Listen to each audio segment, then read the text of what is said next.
This is Quarantine Chronicles episode 16. I hope everybody is having a wonderful winter holiday season. I am your host, Kevin. To my virtual left, we got Jason. Hello, hello. Happy holidays. Wow. Thank you, Jason. To my virtual right, we got Angel. What's up? Happy holidays. And stuff. Awesome. And stuff. And today we've got an interesting episode for you folks. Not only are we doing a bit of our usual rundown of like all the media news that we've consumed these last few weeks, but we're also going to be announcing the winners of our first annual and hopefully last Quarantinis. But we will get to those a little bit later. But for right now, how are you guys doing? Pretty good. Very relaxed. My the first time in a long time I've had a break, so it's nice to finally have a little vacation. You know, that's being nice. spoiled by the educational system definitely made me appreciate breaks more now. Oh, right. That's right, because you would have winter used breaks to have winter and breaks. spring and summer. Yeah. And I feel like Kevin and I are saying the same thing. Sometimes a little too much breaks because, you know, it is nice to be earning money at a more year-round pace, so there's also that. But yeah.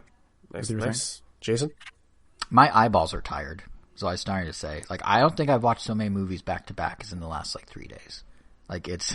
What are you talking about? We watched the Toy Story so many. Marathon, not that long ago. That's 3 in one day, but now do that. Oh, you're right. Oh, maybe I have then. We also saw the my eyeballs are still day. they're still tired. Is what I'm saying, because it's like old and new, like new movies, and then like I rewatched like Home Alone 1 and 2 for the first time as a kid, and my eyeballs are just tired, but good in a good way. It's nice to see some old, like the nostalgia of old movies and the new ones and whatnot. And, we'll pencil you in an appointment with my sister and brother-in-law just to get them checked. Movie-itis or whatever. Yeah. But no, besides that, it's good. Kevin, how about you? We never ask you. How are you doing? Yeah, you guys never ask how I'm doing. You always ask. No, I'm kidding. We're so rude. I've been fine. I'm finally. Why is Kevin? Yeah, exactly. I'm finally on vacay from work. I do have one more day of work left in the year, but that's not until Tuesday, and then I'm off pretty much until the 3rd, I believe. So, nice. Man, I probably still would be at work right now if it hadn't been for Comic-Con getting canceled, because a couple of my vacation days would have gone to that. Oh, you mean LA Comic-Con? No, I mean San Diego Comic-Con. Oh, gotcha. I see. Yes. Yeah, so I thought you meant you had to work I LA was Comic-Con. blessed in a way. Did they give us a refund for the tickets? Is that going to happen? I feel like... For Comic-Con? No, they moved them to 2021, remember? We're all... Oh, I got them mixed up because Anime Expo already gave refunds for the tickets for 2020. Didn't move them, yeah. Well, they did move it initially, but then they said that they're actually going to go... They're moving away from Eventbrite to something else, and they'll still give those people that bought tickets priority, but I don't think 2021 is happening. It's either way, or it just seems too close to cut it, which I guess would be for Comic-Con, and unfortunately, GDC. We're so close to going to GDC. I know, dude. We were like literally, it's like the week everything before. was paid. The plane, the room, everything. Yep. I was so excited. Me too. Wait, you guys got both paid expense trips to GDC? No. We had already paid everything. I guess it wasn't all paid expense by us, but... Yeah, it was all expenses paid by our personal bank accounts. Yes.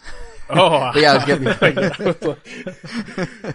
But no, it's gonna be. Yeah, it's gonna be. We were gonna go for the first time. Angel went once before, but it's gonna be my first GDC, and then we were gonna go and like check it out and cover it for the Ram Nintendo side of things for me, and for him, he was gonna go and do his thing. Yeah, and then like it was, early March, there were rumblings that it was going to get canceled, and companies started pulling out, and like companies were advising people not to go. And then we're like, yeah, this can't be that bad, can it? And then like 3 days later, it's like, oh, it is that bad, and it was all canceled, and it was kind of a bummer. But the upside is, all these conventions being canceled, to your point, Kevin, like, I have so much PTO. I never take off any time. I have so much money. I don't know what to do with that it. too. No, I have so much PTO. Like, I never take off time between Christmas and New Year's because, like, I'd rather save the PTO because E3, Comic-Con, it all stacks. Like, a trip somewhere, usually I have to, like, do an unpaid day a year just to bounce, because I overextend. So it's kind of nice to be like, I'm just going to have a lazy week next week. I'm only working 2 days instead of like the 3.5 or 4 or whatever that the company actually requires. So yeah, it's going to be nice. It's going to be really nice to have, it's been nice to have like staycations throughout. Like I've taken random days off for the last few months here and there. It's really nice. But you've been working mainly from home, haven't you?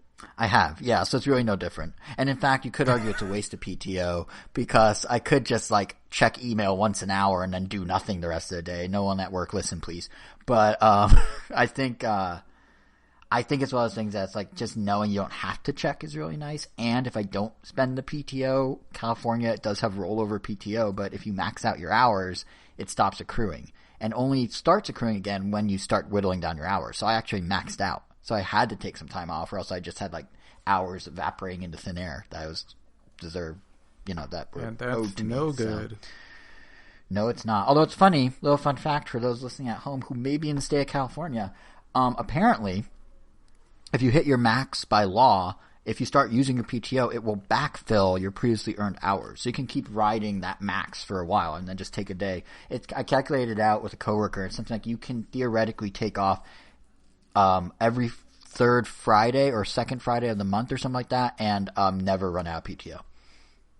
You just have a 3-day weekend like once or twice a month all year and never run out of PTO because of how that's a mix of how pretty well. Yeah, it's a mix of how California does it and the hours accrued by our company specifically because we get the equivalent of 15 days. But the accrual system works in such a way by law that I think if you have the 15 days, you can do it too. So little factoid for you. But that also and you don't have to answer this question, but you are. I'm assuming you're salaried, right? Yeah. Okay. And so there's also that. Angel, right? There's a few factors here. Yeah. No, I am not. Oh, you're not salaried. Okay, yeah, because the way that you're explaining that PTO stuff is like, oh man, I wish I had that because I get 15 days at the start of the year, but 10 of them are vacay days and 5 sick days, and I don't get to accrue anymore. Ours are technically really interesting. Yeah, ours are technically combined, so it's 15 like out of office days. But if you have a good manager who's just like, you worked and doesn't mark you down when you're sick. Or, don't get sick. That's my secret. I don't think I took a single sick day in the last, year. So. Do you even get sick? Oh, wait, you do. I do. Never mind. I do. The Game Awards after party killed me last year. Like, straight up for a week, I had no appetite. I got, like, food poisoning from it or something. So. Oh, wow. So, listen, Jeff Keighley puts on a great show, but, like, whoever caters his after parties, I also rarely get sick, but when I do get sick, boy, do I get sick. It's pretty crazy. I generally get a cold a year, is what I've noticed. Sometimes 2, and if I get 2, I'm really mad at myself because I'm like, okay, fine, I'll get sick once per year. But I got 2 once, and it's really frustrating. But this year's been nice because of all the precautions and washing hands and mask and whatnot. Like, because of COVID, I actually haven't, knock on wood here, I haven't been sick all year with anything. So, right. Yeah. All right, well, cool. As usual, cool. That's cool. You don't get sick. Cool. Yeah, I mean it is cool. I know. You would hope that you would never get sick, especially during these times. Oh, getting for sure, sick is not fun, especially if you get COVID sick. This is true. Yeah, but as usual, we got timestamps on the blog post and the episode description on your favorite podcast app of choice, so you could bounce around. But let's begin this episode with our LA COVID quarantine update. Jason, the jingle. We're all dying because of COVID. Oh, Jesus Christ. That's a horrible jingle. That's a terrible jingle. We're all dying because of COVID. Yeah, I forgot the tune I used and the lyrics I used last time. So I actually did clip it. I actually did clip. Do you want to insert that so it doesn't sound quite as morbid, or do we just want to really? That's too much. That's too much editing. Actually, you know what? I'll do it. I'll fix it. I think you should now. You need both so people know what we're talking about. Yeah. Yeah. Stop referencing it. I know. All right. So, not a lot of updates, or maybe I just didn't look hard enough. But I don't think that there's a lot of updates in the quarantine. I got a real dark one if you want. All right, sure. Spring it on me. In LA County, a person's dying every 10 minutes from COVID. Okay. I guess the jingle wasn't too far off then. No, it wasn't, which made it really bad because I was such a chipper jingle and such a sad reality. Right. Yeah, and as far as quarantine goes, I'm pretty sure that the stay-at-home orders, are going to be lifted, I believe, on the 28th. So, what is that? The day after this episode goes live? I heard they might be extending it. And I wouldn't blame them if they extended it, because apparently everybody and their mothers have been like traveling, and some airports in the country apparently like hit record high numbers of travelers. Jeez, which is insane. Yeah.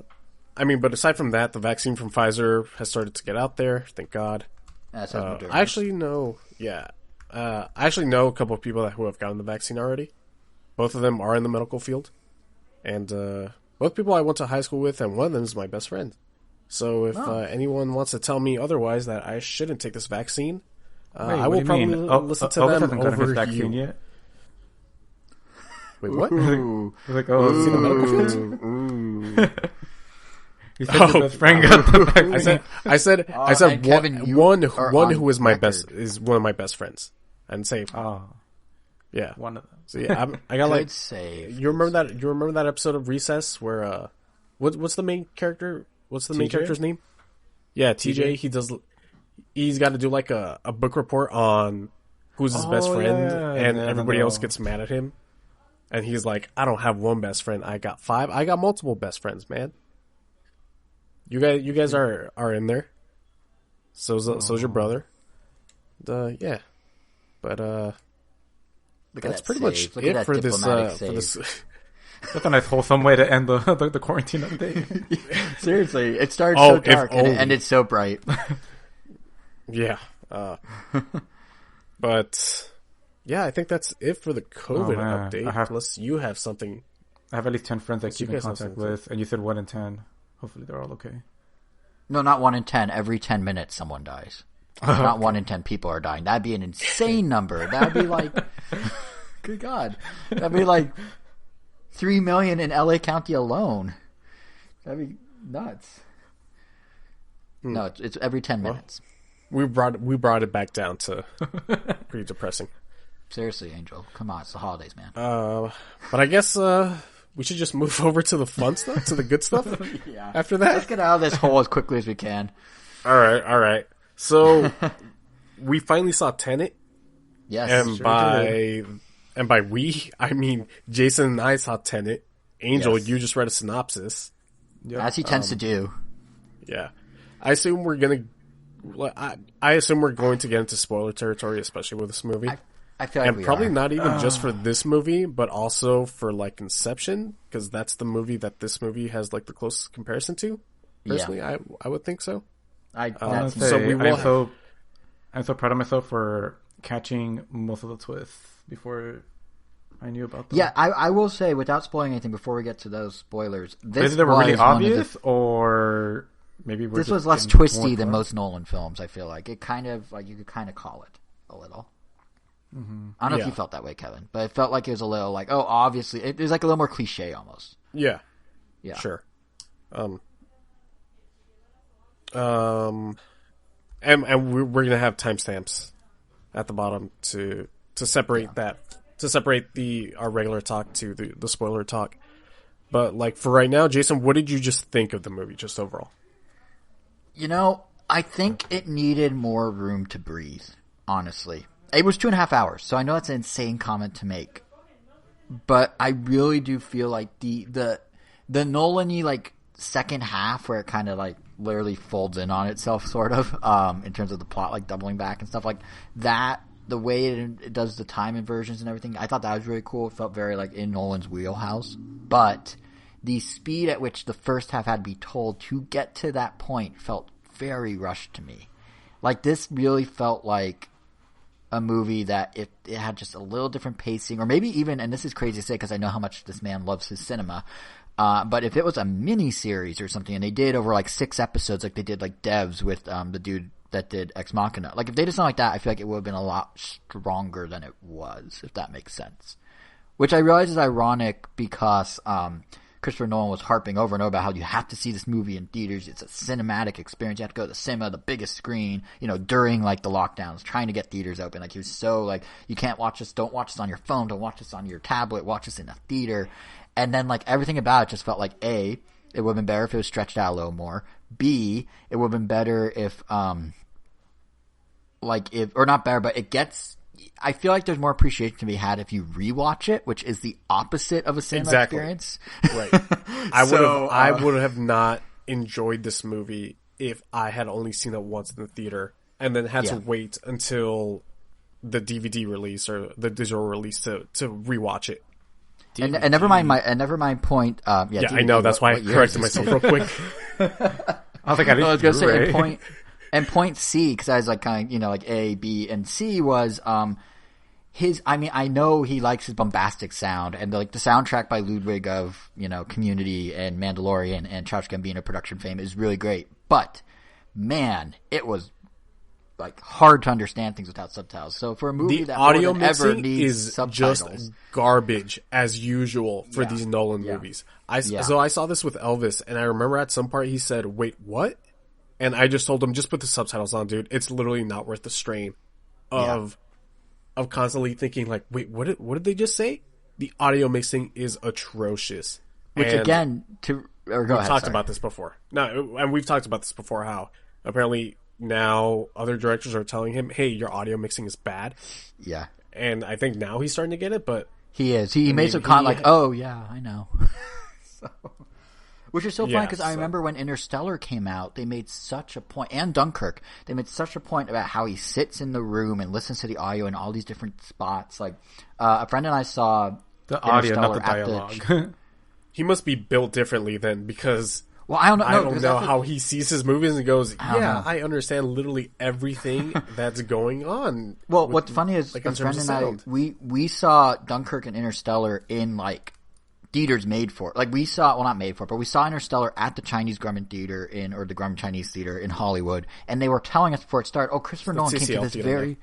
Oh, is it TCL? You're right. Yeah, and he was like, they told us in the pre. He was here last week. He was sitting, and they pointed to the specific seats around the theater and said, "These seats." He listened for the sound to make sure it's optimal for this experience. And to be fair, Interstellar sounded great in that one theater. Or Dunkirk. Same friend and I saw it at IMAX's headquarters. We got into a special screening. I don't know how. Wow. And again, they were like, "Oh, he sat there and he sat there." And in those experiences, yes, it sounded incredible. But then when I go on Twitter after it came out everywhere, everyone's like, "I don't understand a word of this," or the gunshots are overpowering the dialogue. And I'm like, what is going on? But now, this is the first time I've experienced it firsthand with Tenet, and it was bad, the mixing. And again, it's just so ironic to me that this guy was drumming up, go to the theater. And then three of the biggest things about the movie, being able to hear it, being able to understand it, and being able to tell a story in a way that breathes and doesn't feel rushed. All three of those require not going to the theater. So it's a weird blessing in disguise that we got to experience it at home for the majority of people, and not in a theater or in a drive-thru or what have you. See, I didn't get any of that from reading the synopsis. It was just... I bet you didn't. I bet you did, because... It was concise, to the point, none of that fluff, and nice and simple. Well, and that's the thing, is, I really like I don't know, Kevin, how'd you feel about the ideas of the story? Because I thought it was really cool, the concepts involved. So, I felt like the concept... Obviously, there's a bit of a misconception that this is a time travel movie. It's really not. It's more of a... And I think they say it in the movie itself, it's more of a reverse chronology movie. Or I guess the main gimmick of the movie is reverse chronology. It's a reverse entropy. And that was really cool. And it led to some, I guess, trying it in real life? Cool looking stuff, mainly... You say people trying in real life. If you see a dude just running backwards down the street, he's teneting, Yeah. The stuff will look cool, that building exploding near the end of the movie that they showed in the trailers. That looks cool, but it made it his least visually appealing movie, I feel like, because it's more muted than his usual movies. Yeah. And seeing as how the entire movie takes place, I guess, in the quote unquote real world, there's nothing that makes the movie pop the same way that the dream stuff in Inception pops. If that makes sense. I think I agree, and I think also... or even the black hole in Interstellar, or some of the planets that they arrive to in Interstellar. I think... Yeah, go ahead. No, I was just going to say, I think that the concept and the... the concept doesn't really work for a visual. Like even the big set pieces, like they drove a plane into a hangar. They bought. It's in the trailer. That plane that drives to the hangar and blows up. They bought a 767 or whatever and literally drove it into a hangar. That is all practical effects. The whole movie is all practical effects. They really had people drive backwards. They really had stuntmen do fights in 2 directions and filmed it twice. They really had all the dialogue that's reversed at different parts. I bet the editing for this movie was a nightmare, dude. Oh, I'm sure. And like, dude, like literally the dialogue, they had the people learn the lines backwards and say them. It wasn't reversed audio. It was them saying it backwards. So like the amount of effort that went in made me, once I learned all that, made me appreciate it way more. But visually seeing it, like you said, it did kind of just like, oh, that car's driving backwards. Okay. Or, honestly, the coolest thing, it wasn't even like a big visual flare. Like the plane crashing into the hangar kind of was like whatever. It didn't even have that much pizzazz to it, I feel like. But like there's a fight scene in a hallway between I mean a little, but between what's his name, the protagonist, whose name is literally protagonist, between protagonist and another guy. No, but watching the fight when it's first time, it's like, oh, okay. But then halfway through the movie, they do the same fight from the other side. So the first take on the fight is from behind the protagonist. The second take is from the opposite side of that same fight, and they literally mirrored the fight, but did it twice. And it was really cool to see like the exact like hit points happen, but from the other perspective. And the way they like sync that up, just knowing what that required to sync up was more impressive than seeing them drive a plane into a hangar, for example. For me, at least, like just being like, "Whoa, that's actually like shot for shot." Like I remember that, and now I did this, and now this flip looks like this instead of like that. And it's all the exact same fight, but they did it twice from 2 sides and had it match up. And I just thought it's so minor, but that's kind of, I guess, to your point, Kevin. The problem with the visual pizzazz of this movie is like that was one of the more impressive things, is just knowing the coordination that took. And like think of the set pieces of, and once again, Inception. Think of the set pieces in even like The Dark Knight.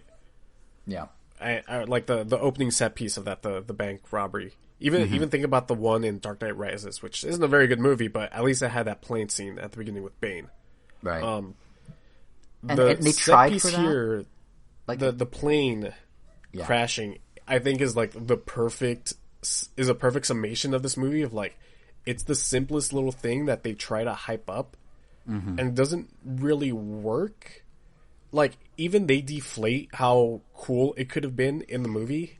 I believe the protagonist tells Robert Pattinson's character, like, "You want to crash a plane," and then Robert Pattinson goes, "No, don't worry. It won't be flying.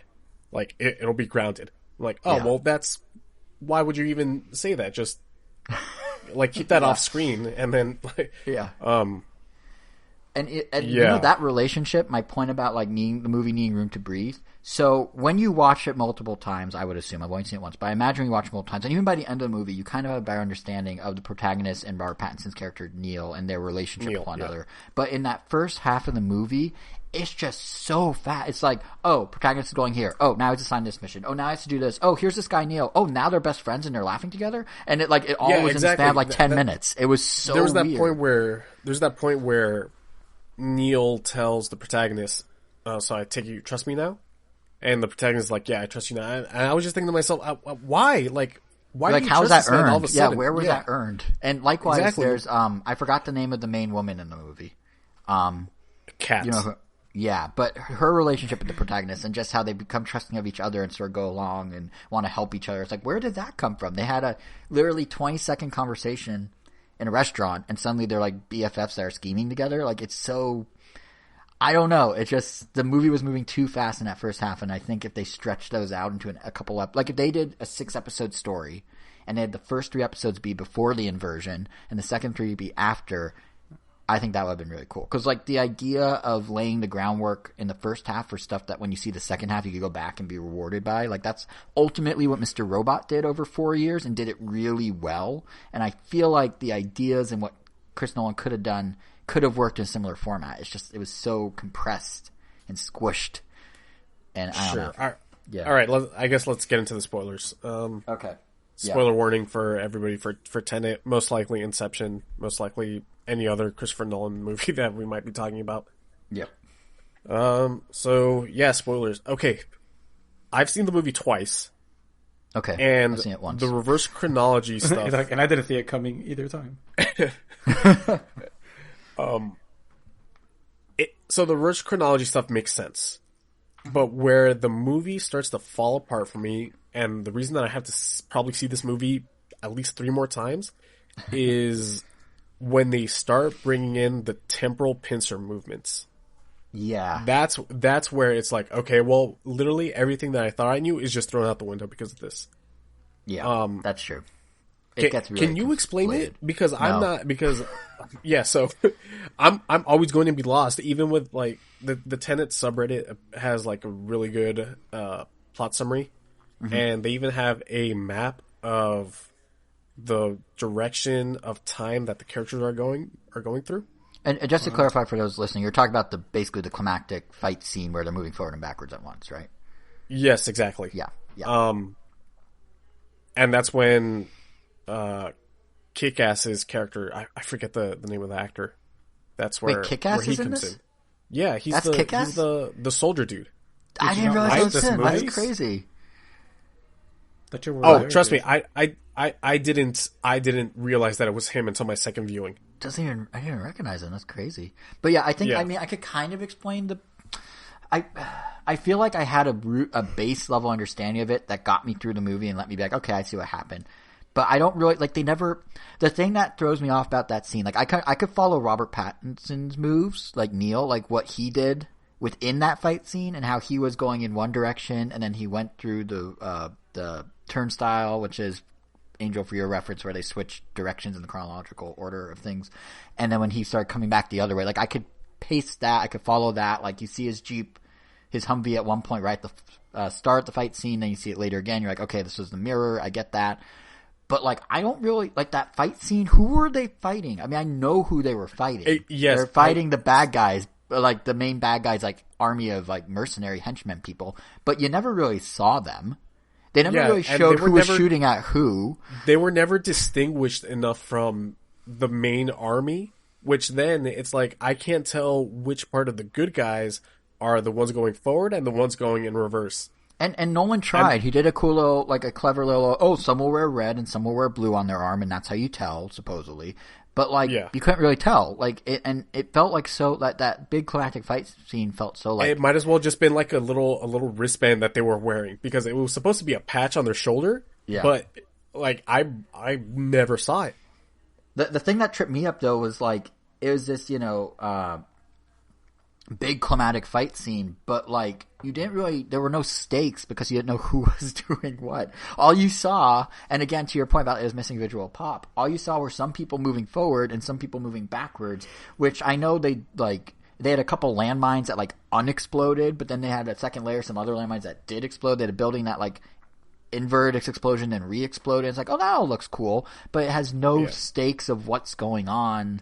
Like, I didn't feel, and I think this goes back to my point about felt rushed. I never really felt any sort of like, oh no, the protagonist might die, or oh no, I can't believe that happened to Kat, or oh no, poor Neil. Like, I never really, only at the very end with Neil and the protagonist relationship was I kind of like, oh, all right. Especially when Neil started to reveal more about himself, but in terms of his history. But yeah, I don't know. Like, the whole thing was just missing stakes. It just felt like this kind of weird hodgepodge of activities happening. It's just like, it almost felt like Michael Bay-esque, where it's just like, just throw some explosions on the screen and see what happens. Even the final confrontation between the protagonist and the main villain's goon. Yeah. Like, the only thing that was stopping them there was a gate. like even that had no stakes. Like, there was no fight scene there. It was literally just, we can't get through this gate that the goon is on the other side of, that we can see, that who's literally less than a foot away from the gate itself. Yeah. But and I never felt pressure from anything. Like, even when Kat was on the boat with what was it, Sador was his name? Yeah. The main villain. It was like, I don't feel anything I feel no tension. I don't feel the same way I did when Cobb and Elliot Page's character in Inception had to go. They went into limbo at the end, right? They had to go into, they went all the way down. They went all the way down to save Scarecrow from and what's I her think face. You're starting to sound like Angel describing movies. Yeah, I know. But I do think part of it is also like, because Nolan did something a little different. Normally, his climaxes in his movies are not a fight scene, it's something else. Like, they're going into the dream sequence, or it's like Batman and Joker are kind of like at wit's ends with one. You know, they're kind of like matching wits in some way, or Joker's trying to like undermine Batman. Like, this was the first one where he's just like, let's just have some fisticuffs with some bombs and some guns. And like, I don't know if that's Nolan's strong suit, and I think it kind of showed, for better or worse. But I do think, like, I really enjoyed when stuff was like, honestly, I was okay. So he first goes into the inversion, right? And like through the turnstile, and they basically do the same car chase from the other perspective, and then they do the same hallway fight scenes. So like all those where it's like, oh, I'm watching the same movie, but now it's the flip of it. I enjoyed more than the new set pieces they introduced at that time. Like, I almost feel like I would prefer if they did the Opera House prologue scene again as the final scene over this new fight scene. Absolutely. I thought so. I guess the gimmick of the movie had been spoiled for me when the trailer had leaked, where somebody, I guess either in the comment section or replied to like the tweet that had the trailer, said, rumor is that the movie at the halfway point is going to like be reversed. Oh yeah, I knew the gimmick coming in too. Yeah, I don't think they hit it particularly well. Even in the trailers, they show like. Well, I never saw the trailers for the movie except for that initial trailer, which doesn't really show anything. It just shows Tenet and the ET being reversed. So that's where people got the idea that this might be like a sort of a palindrome. I love that word. Yeah. Of a movie, and so I was thinking like, we're gonna go all the way back to the opera, and no, we got this weird set piece, which. The opera, I would argue, is the best set piece in the entire movie, and the opera was really cool, honestly. And there's like one time thing there, and it's Neil, which at the end of the movie you realize that Neil was the one who saved the protagonist. Yeah. But and I was like, okay, I'm ready to see that. Or I even thought that it was going to be the protagonist saving himself, but that was my theory. Is what it is. That was my theory. But and also like. There's not to keep harping on like the point of inflection there where it starts going backwards, but I really liked the reveal of who it was in the Opera House was cool, but also even stuff like a car flipped over during a car chase, like no big deal. Oh no, it is a big deal because once time inverts, you realize who's in that car, and it like just the double layering of the set pieces could have been really cool and was really cool when they did it until they stopped doing it. And then they kind of did like a double layer in the final scene with Neil and his Humvee, but like not really because it was so quick.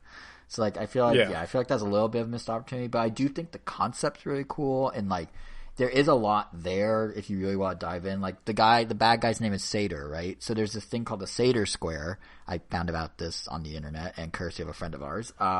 And it's a word square that's like a 5-word Latin palindrome like thing, and on it are words like Sator, the bad guy, Tenet. And they all mean different things. Opera, so there's the Opera House. It's like he did like his research to find like ways to connect this with like actual things from ancient history, and try and tie it in. And you could tell the legwork was there. It's just like the execution took some weird swerves.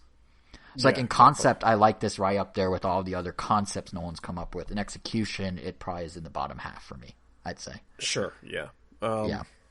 Probably, I'd give it, I don't know, a high 6, maybe a low 7. Oh yeah, it's still worth, like if you like Nolan stuff, I'd say it's still worth watching. It's just go in not expecting Inception. Go in expecting that you're gonna have to watch this movie a couple of times, unless you're a genius that just understood literally everything. That final battle, I think, is what broke me, honestly. It was something. Yeah, and I do feel kind of like, I do wonder if this came out in theaters properly, how would the general reception have been? Because like word of mouth with Inception was so strong and helped really, like it became like a cultural thing that summer. And I wonder if like Tenet, if it would have, like I don't think it would have had a moment, but I wonder if it would have had more of a negative response because people were going in expecting basically Inception 2. And, how quickly, like, wildfire could spread when it wasn't that versus this kind of drip feed of people are watching it at home along with now, Wonder Woman Soul just came out and people are watching Christmas movies and it's kind of, like, stifled a little. So I do wonder if, like, if Chris Nolan had his like tentpole moment. This was the movie of the year. This is the one you have to go see, and people saw it and are just like, what? Versus the kind of more tepid response it got. Yeah. So maybe it was his saving grace in a weird way. That kind of got maybe. buried. Yeah. But I think that'll, unless you have any other thoughts about the movie. I think that's about it. I feel like really? I'm always critical because I care. Like, I really want to like the concept and everything, so I feel like that's the only thing that's making me this critical of it. But I enjoyed it for what it was. It just wasn't what it could be. Yeah. Yeah. And I guess with that, you kind of hit the, not the nail on the head, but you did bring up two other movies, Soul and Wonder Woman. Let's give Angel some speaking, some talking time here. Welcome Angel, back to you the saw podcast. Soul. Jason, you also saw Soul. I did not see Soul. Talk to me about Soul. That's a mouthful. Soul. Angel. And I think this movie was kind of weird just because, usually we watch the big, like, Pixar movies, like, in theaters or even, it's, like, more of an event. I don't know, it felt like something was kind of missing, but, it was so cool. But Did you watch it at midnight when it came out? No. Why would I do that? That's why. I watched it as soon as it hit. That felt a little more momentous. So no, I think that would have made it worse. Oh, okay. Anyway, for me, obviously we'll have different movie watching preferences. But yeah, I mean, just I enjoyed the movie. I didn't love it like other Pixar movies, but I definitely liked it. I don't know exactly why it is that I feel that way, but one thing I will say that's really positive about the film is that I do love its themes and what it touches on. I think it is like something that a lot of people do kind of need to watch, just kind of like a nice reminder about just life and everything surrounding that, which is pretty great. And it does it in a nice comical way. I don't know, it's a pretty simplistic movie the more I think about it. Like, I feel like Inside Out was like a little more, for lack of a better term, convoluted. I feel like that one like raised more questions than answers, and this one I feel keeps things simple enough that you don't really question a lot of things that is going on. But I don't know, it's very fun, and definitely I would say it's definitely worth checking out if you like Pixar movies. I think it's definitely it's definitely in the top half, because by now we know they definitely they do have some stinkers. So I think to your point about being simpler, the thing that I kind of took away from it after watching is like, it was like watching one of the like 6 sides of Inside Out, or 5 sides, or how many emotions there were in Inside Out, I don't remember, but it just felt like it was like one slice of those. Like, it was like if it focused on just one of them in terms of like, you know what I mean, in terms of structurally, like it just felt like that, like piece of it.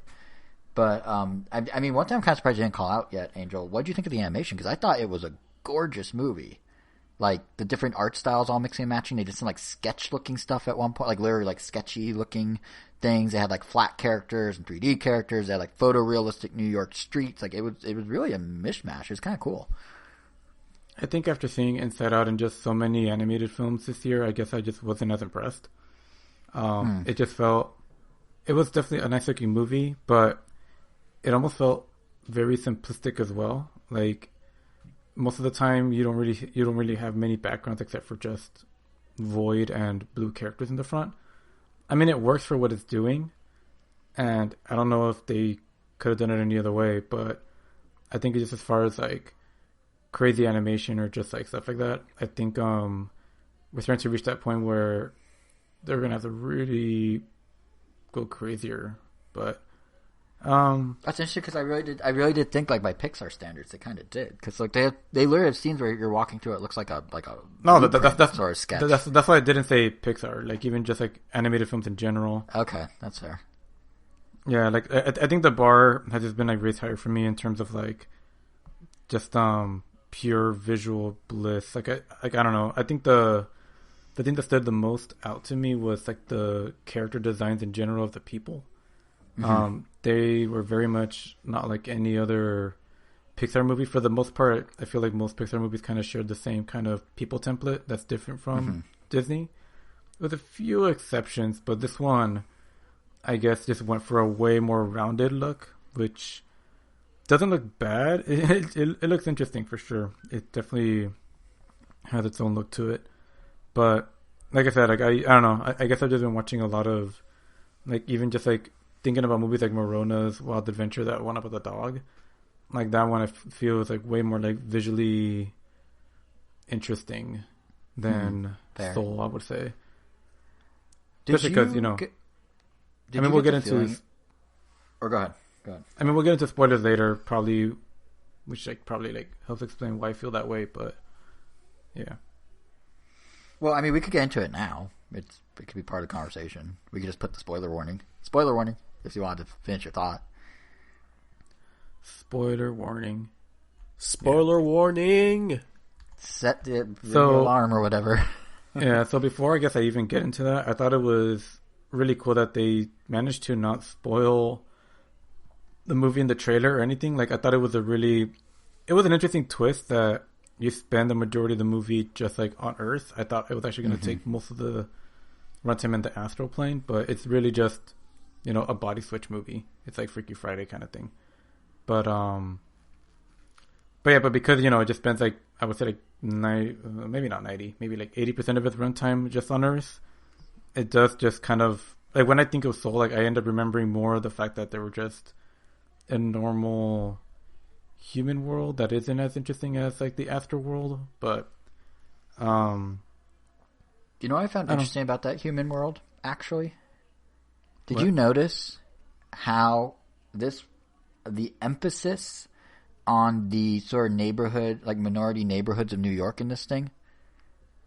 There were so many. Like they I don't think, and I'm not saying this in a negative way, they really played up the mixing pot culture of New York City, but I don't think there was a single white person in the movie. Except Tina Fey's voice. Like, and I thought that's very interesting for a Pixar movie to do. Like, you know, they had like, you know, the main character, Jamie Foxx, he's in his neighborhood, he goes to the barbershop, they kind of play up that culture. His boss is, a Hispanic woman, their kids in the class are all different minorities. Like, it was really playing up that side of New York City, and I don't remember a Pixar movie doing that sort of melting pot thing before. They've obviously focused on different cultures, and in a way you could argue this is the culture of New York City, and I thought that, and obviously that makes sense, but the more they showed of New York and, like, you know, him walking past bodegas and all this and the next, it almost felt like kind of like a little slice of life of New York that was something Pixar's never really touched before, especially with that many humans at once. Like, it was kind of cool. Just a thing I noticed. But I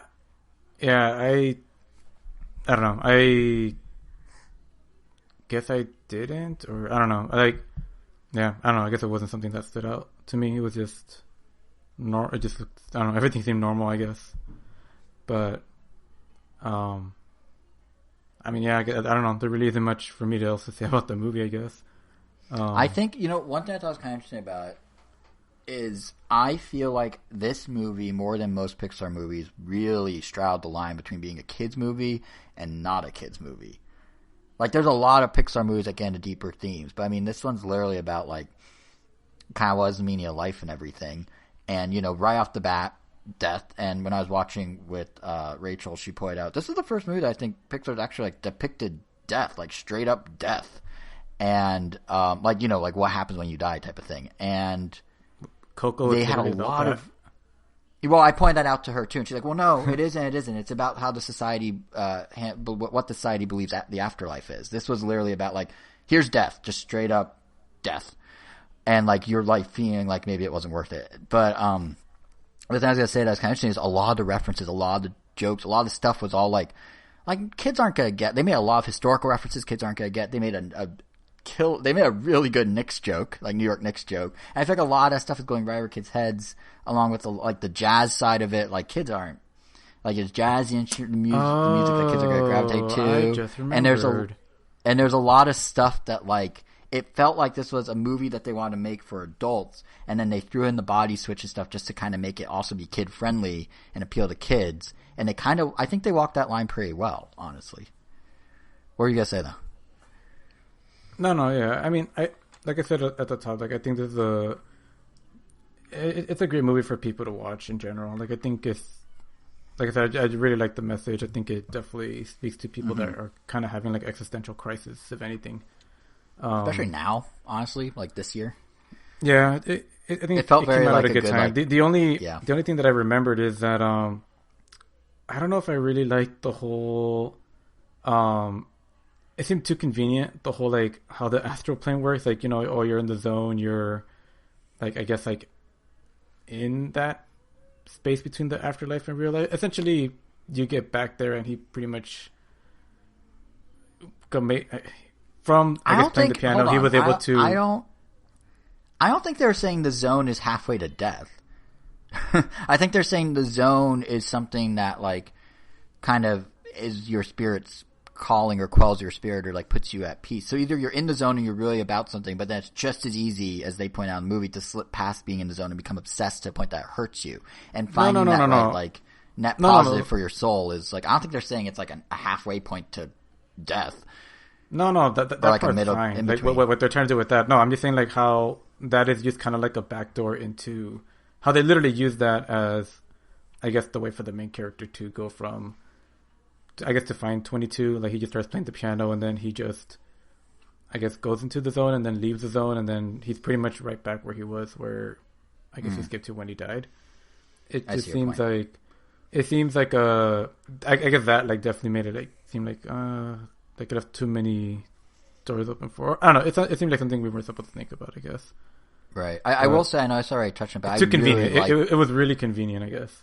And it almost makes it seem like a really powerful power, I guess, that I'm surprised like more people hadn't figured out, I guess. Right. But I know I already kind of touched on it, but I do think the movie's message about like being into something and it growing into an obsession that like holds you back was kind of a really, but like the idea of like, you know, you could be into something, but like, just enjoy life too. Like, don't get too obsessed, or else it actually can hurt you. Is like it is kind of true. Like it's one of those things that, like Tetris, sure, like Tetris, but that's what they referenced in the movie. Oh, that's right, they did. That's right, along with a bunch of other stuff. But yeah, I don't know. Just like when they said that, I'm like, huh, that's really clever. That's a really good, yeah. So it's literally, I don't know. It wasn't my what? That's literally Jason. No, it's not. I'm not obsessive to the point of it being detrimental, but I will say I don't think it's my all-time favorite Pixar movie. WALL-E still number one for me, but I think it's upper half, like you were saying. I think it kind of feels like Pixar found their groove after, you know, some bumps in the road with some other stuff. So the one thing that was interesting is it didn't have, like, they tried to go for the emotional notes, and I don't think they quite hit them in the same way that other movies have. I don't think any of the emotional notes hit. Yeah, and I don't know, and I would say like it's pretty easy for me to get lost in a movie and like get like teary-eyed with like any kind of like pulling heartstrings moment. Whether, I don't know, but none of that really happened for me in this movie. Which I guess I think that's what's probably like left me the most disappointed. It's just that I was like really hoping to just get those same feelings that I got like from like, you know, Toy Story 3, Coco, or right. Probably some other Pixar movie that I can't think of off the top of my head. Even Inside Out, like Inside Out was more emotional than this, I'd say. Yeah, like when Riley's like spilling her guts out to her parents at the end after returning from the bus from running away. Like, I don't know, I thought that was like, done like really, really well. But this one, I don't know, maybe it needed more time to develop the character in the beginning. It did kind of feel like they just rushed into him dying. That seems to be a theme in the movies we've been watching. Yeah, just going. But it also felt like. Yeah, I don't know. It definitely felt, like I said, like it's missing something. I think in a way it's partly because of what the theme is, which is, you know, kind of figuring out what you need to find in life and everything. And I think if you're in a comfortable place, as is, it's not going to hit as hard as someone who maybe isn't, and the message kind of gets through to them more. Like, I think it's more of a fine-tuned message with a little more emotional push to the people that actually is pointed at more than just in general. I mean, I felt like I was able to relate to the message and just like, I mean, I feel like anyone can, like, in their own way. Mm-hmm. Like, you know, like not being so fixated on the fact that, like, oh, not everyone, like, you don't have to have a thing. You don't have to be like, you know, an animator or blah, blah, blah. Just like, you know, just enjoy life. Just take it in as it goes. Like, I love just kind of that story that the barbershop owner did, how he wanted to be a veterinarian, and he just kind of ended up where he is, but he's still really happy. It's like, oh, that's cool. Yeah, no, it was a very good like Christmas time type of movie, like in terms of like the message and everything. It is feel good, but it's very feel good. I guess it didn't have an emotional like punch to the gut. But no, not unless you're in like a situation like the main character where you are trying to achieve a goal and you are just about there, then maybe it has the punch. But for a more general, that's what I'm getting at. Like for the more general audience, I don't think it has the same punch. Yeah, definitely. Yeah. But it was enjoyable, and I think it's worth a watch. Upper half of Pixar. I definitely still recommend it. Yeah. And also, like, the soundtrack, here's something crazy. You know who did the soundtrack? Not the jazz stuff. Well, maybe some of the jazz stuff. Trent Reznor, Nine Inch Nails. Huh. Yeah. Trent Reznor is a hell of a composer. He is, yeah. And I really enjoyed the soundtrack, and they do this cool thing. Like, they obviously have the jazz, but there's some bits where they introduce some synth with it, like in the Astral Plane stuff. It's pretty cool. Like, I really like the soundtrack. And I'm not a big jazz person, but I just thought the way they kind of combined the jazz with, like, the other stuff was cool. But yeah, speaking of movies with a message or an attempt at message, Kevin, do we want to talk about Wonder Woman? Because they really tried a message there. Yeah. So we saw Angel. You didn't, right? No. Okay. Ken, what did you think of it? I don't even know if I saw the first one. I'm pretty sure I did. I did. I saw it in 4D. Huh. Almost forgot. Saw it in 4D. So what? I'm sorry. What I think about the movie? Yeah, what do you think of 84? So, like, if you've been on Twitter today, there's a lot of hate being directed toward this movie. There is. Some people calling it the worst superhero movie of all time, which I don't agree with. Suicide Squad easily carries that title, and no, Fantastic Four's reboot carries that title. Have you seen that? Man, they were playing this movie so hard. I have seen that movie. Oh, which movie's worse? Kind of disappointing to hear about Wonder Woman. Yeah, like even if I wasn't really planning on watching it, like it was just like built up so much, and it seemed like people were really like excited and anticipated. Okay, mainly, so mainly the poster, or maybe people were. I'm just like confusing it with their love for the posters and not actually anticipation for the film. I don't think it's the worst movie of all time, but I do think it is a bad movie. I think it didn't do itself any favors. Sorry, I'm just gonna say I don't think it did itself any favors by how it was marketed in one direction, which was look at Wonder Woman, look at this movie, and then what it ended up being was a throwback '80s campy fest. Like it's not. Actually, just tweeted this. It's not a movie. It's not a movie set in a modern movie set in the '80s. It is an '80s movie that somehow got released in modern times. Like everything about it just like was like a throwback to like, early Superman movies and the camp of like the Wonder Woman TV show. And I think if you go in with the marketing, which was, oh yeah, this is like, remember Justice League? Remember Wonder Woman 1? Remember all that? This is that. You're gonna be like, what is this? Like it's such a curveball. Which, already starts it on and then that starts you on the wrong foot as you then start getting to stuff I think you're about to talk about. Yeah, man, I literally saw this movie, about a little over 2 hours ago, just because I was intrigued by all the discourse that was happening. I was like, there's no way that the movie can be this bad, especially because it's the same team that did Wonder Woman. I haven't seen the first Wonder Woman, but I hear that movie's a great movie and was the first good movie in the DCEU. And so I thought, oh, okay, a second Wonder Woman movie is probably going to be good. And then this happened. Pedro Pascal's character is so weird. He's the 180 of Pedro Pascal again? Of Mandalorian, and he plays literally the polar opposite of Mando. Like, if you thought Mando was very stoic and like emotionless, this dude is like. I mean, I kind of like him playing like an 80s like TV infomercial, coked out. He was definitely hammed out. Like, yeah.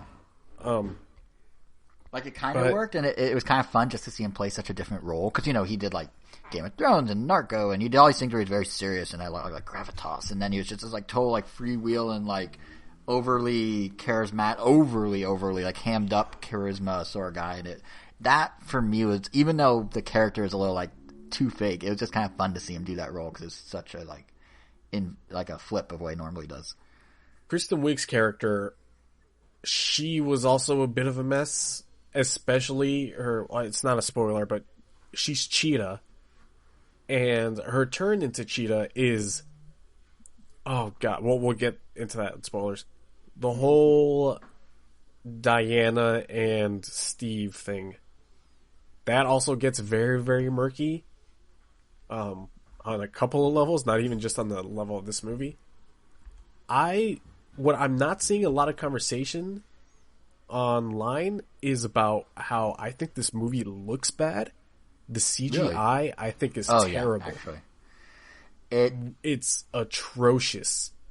Which there is were sad times... because I have seen some of the clips of Wonder Woman, and the first Wonder Woman takes place during World War I, but that movie looks great. The tail end of the first Wonder Woman becomes a really big CGI fest when she's fighting the big bad, and the big bad doesn't look that great. But this one, yes, there are some scenes where she's jumping really high and that sort of thing. She's, up in the air, and you're definitely like, that looks fake. And there's other scenes where like she's standing on like a cliffside, like the intro is her as a kid, which I like that they did the mirroring from the first movie where they showed her as a kid and kind of those flashbacks. It didn't really have a purpose in this one. There's like a little lesson she learns that ends up helping with the rest of the movie, but like it was barely necessary. And that one just felt so many fake backdrops. And I honestly thought it was because I was watching it on a 4K TV. I'm like, oh, maybe I'm just not like, maybe this is just too high res. I don't know. Like, I'm not used to 4K content yet. I've only watched like 4 things in 4K. So I figured maybe that's it. But if you're saying that's true, do you have a 4K screen? What were you watching on? Yeah, I do have 4K TV. Okay, so maybe it's a 4K thing. I don't know. Maybe, but my 4K TV is like nowhere as good as yours. And it still looked bad on this one. Then I don't know. Yeah, it did look... It either looked kind of like really overly green screeny, or when they were doing scenes in obviously like real life, like actual sets, the sets just felt kind of small. Like it felt very compact, and like they didn't really have a lot of budget to like go wide or big with stuff. Yeah. All right. Let's get into the spoiler stuff because I feel like we should. Yes. Okay. So the whole movie's conflict is based around the stone that grants people wishes, and then Wonder Woman uses a witch to bring back Steve Trevor. Chris Pine's back in this movie, but it's not Chris Pine, it's his soul, I guess, inheriting the body of some random dude. Yep. And so she did which you're just supposed to roll with. I'm sorry, Angel? So she did a no-no? She accidentally killed someone else? Well, no, she didn't kill someone. The guy gets the body back ultimately, since we're in spoiler territory.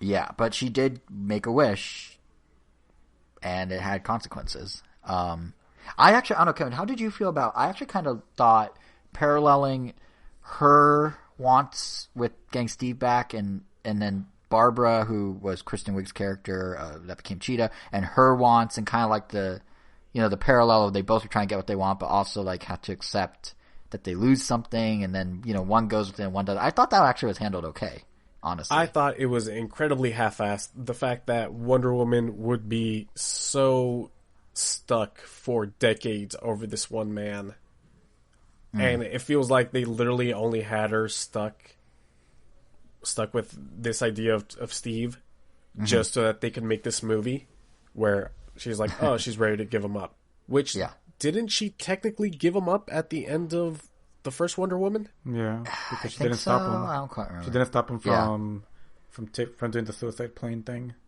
But they also didn't necessarily say she was like, oh, cool, time to move on. So like they kind of left it open enough that they could. But it is weird that we're talking 6 decades later. She's still like, yeah, exactly. Yeah. And it introduces a lot of things that I feel... Well, I guess since they're just rebooting the whole DCEU or whatever, I guess it doesn't really matter how... I believe at Batman vs. Superman, she says like, oh, I was done with humanity a while ago. Yeah. And in that movie, it was referring to the first Wonder Woman. So it's almost like then this movie doesn't really matter. Well, then you get into a real interesting pocket here of thought, because one of the things that the movie does not address, which to me is a huge plot hole, is what was she doing from the end of World War I till now? Like, she just blew off World War II, blew off Vietnam, blew off the Korean War, but then suddenly this guy gets a magic stone and that can grant wishes, and she's like, oh, guess it's my turn to save the world. Like, what was she doing for the last crises? Like, it seems very convenient that they're just like, oh, well, now she needs to do something, and now she needs to accept her fate and give up things. But, you know, World War II, it was cool. She could just lay low. Like, I don't know, it just struck me as really weird. Yeah, and I guess that's sort of the consequence that you will have when you try to make an interquel in between. Mm-hmm. Yeah, I just thought it was bad. There was what, 3 set pieces, and none of them were that great. The mall opening I thought was, even like the bad guys in that mall opening where that guy grabs that little girl and dangles her over the ledge of like a 3-story mall. Yeah. Like, what, why would, and he kept saying, I'm not going back, and I'm just thinking to myself, and this is going to make it so that you're not going to go back to jail? Like, to be fair, a lot of people in hostage situations aren't thinking straight when they take the hostage. You know, think of all the people that barricade themselves in a house with someone. Like, oh, you're never going to get me. But I get your point. Sure. And I do think the thing that threw me in a loop with the mall scene, and that's when I realized, oh, this is an 80s movie that just came out in the year 2020, was how, like, it felt like she was doing, like, just because I watched it right before, it felt like she was doing Home Alone heists. Like, the way they had the bad guys when she was, like, grabbing him, like, fly in the air and go, like, ah, and then, like, fall, and she, like, catch one upside down right before they hit the ground. And I was like, I feel like I'm watching Home Alone right now, which I know is an early 90s movie. But, like, it had such, like, a sort of, like, wacky, like, sensibility to it, which I guess was probably supposed to be an homage to the original Wonder Woman show, which did have that campiness. And then, without spoiling anything too much, they sort of bookend the references way at the very end of the movie. But yeah, I just was like, what is going on? This is so over the top campy. And that was like one of the big set pieces. Yeah, exactly. There was that one. There's the Egypt road scene. Yeah. Which was, I feel, is like the second one, and then the finale, pretty much. Yeah, I guess the White House. The White House was also another set piece, sure. But that set piece almost goes nowhere. It's her fighting at most 5 people originally, and then facing off against Kristen Wiig's character. Yes, but remember, she's losing her powers at that time. So the stakes, in the movie's mind, are now raised, even though it's only a total of 6 people on screen. Yeah, exactly. Yeah. There's some weird tonal inconsistencies, and the one that got me the most was once Kristen Wiig is starting to get more powerful, physically, she overpowers this one drunk man on the street who, like, sexually assaulted her earlier in the movie. Yeah. And she beats his ass, which, of course, sick. This jackass is getting his ass kicked for sexually assaulting a woman, but they play villainous music over it. And I was just thought to myself, why would you do this where you're making it seem like she's the bad woman for beating up a sexual predator? Why wouldn't you do it so that like maybe she's harming an innocent person? But it's literally like she gets a bad guy.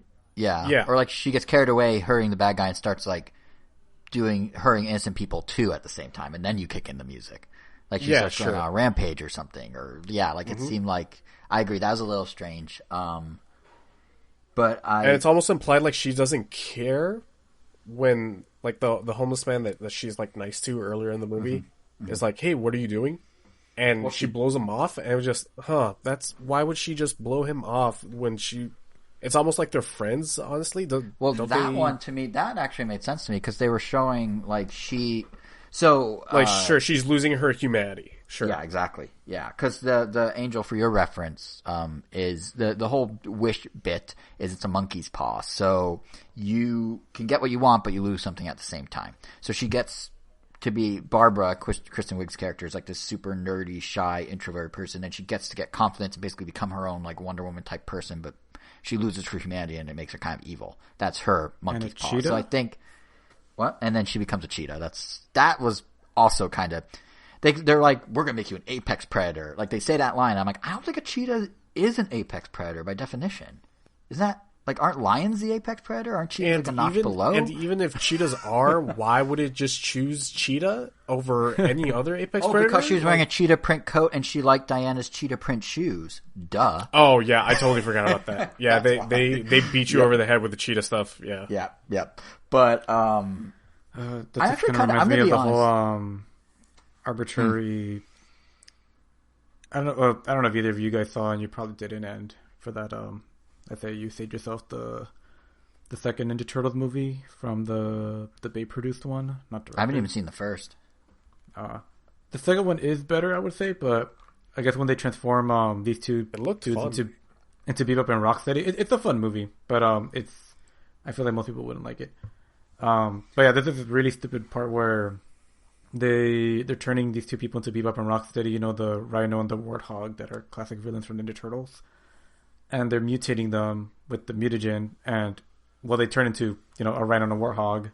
And they ask like, oh, why is that happening? Like, why those animals randomly? And apparently every person in their DNA has an animal that they're tied to. And that's just, that's pretty much it. That seems even less of a, like, at least like this one, she's like, oh, she likes cheetah print. Okay. Like, that seems even less. It's like, we plucked an animal from their DNA. I just found it like really like weird to be like, wait, we all have like a predetermined piece of animal DNA. Like, why not? I mean, in the show, they just literally have like a rhino right there. They're yes, like, we do.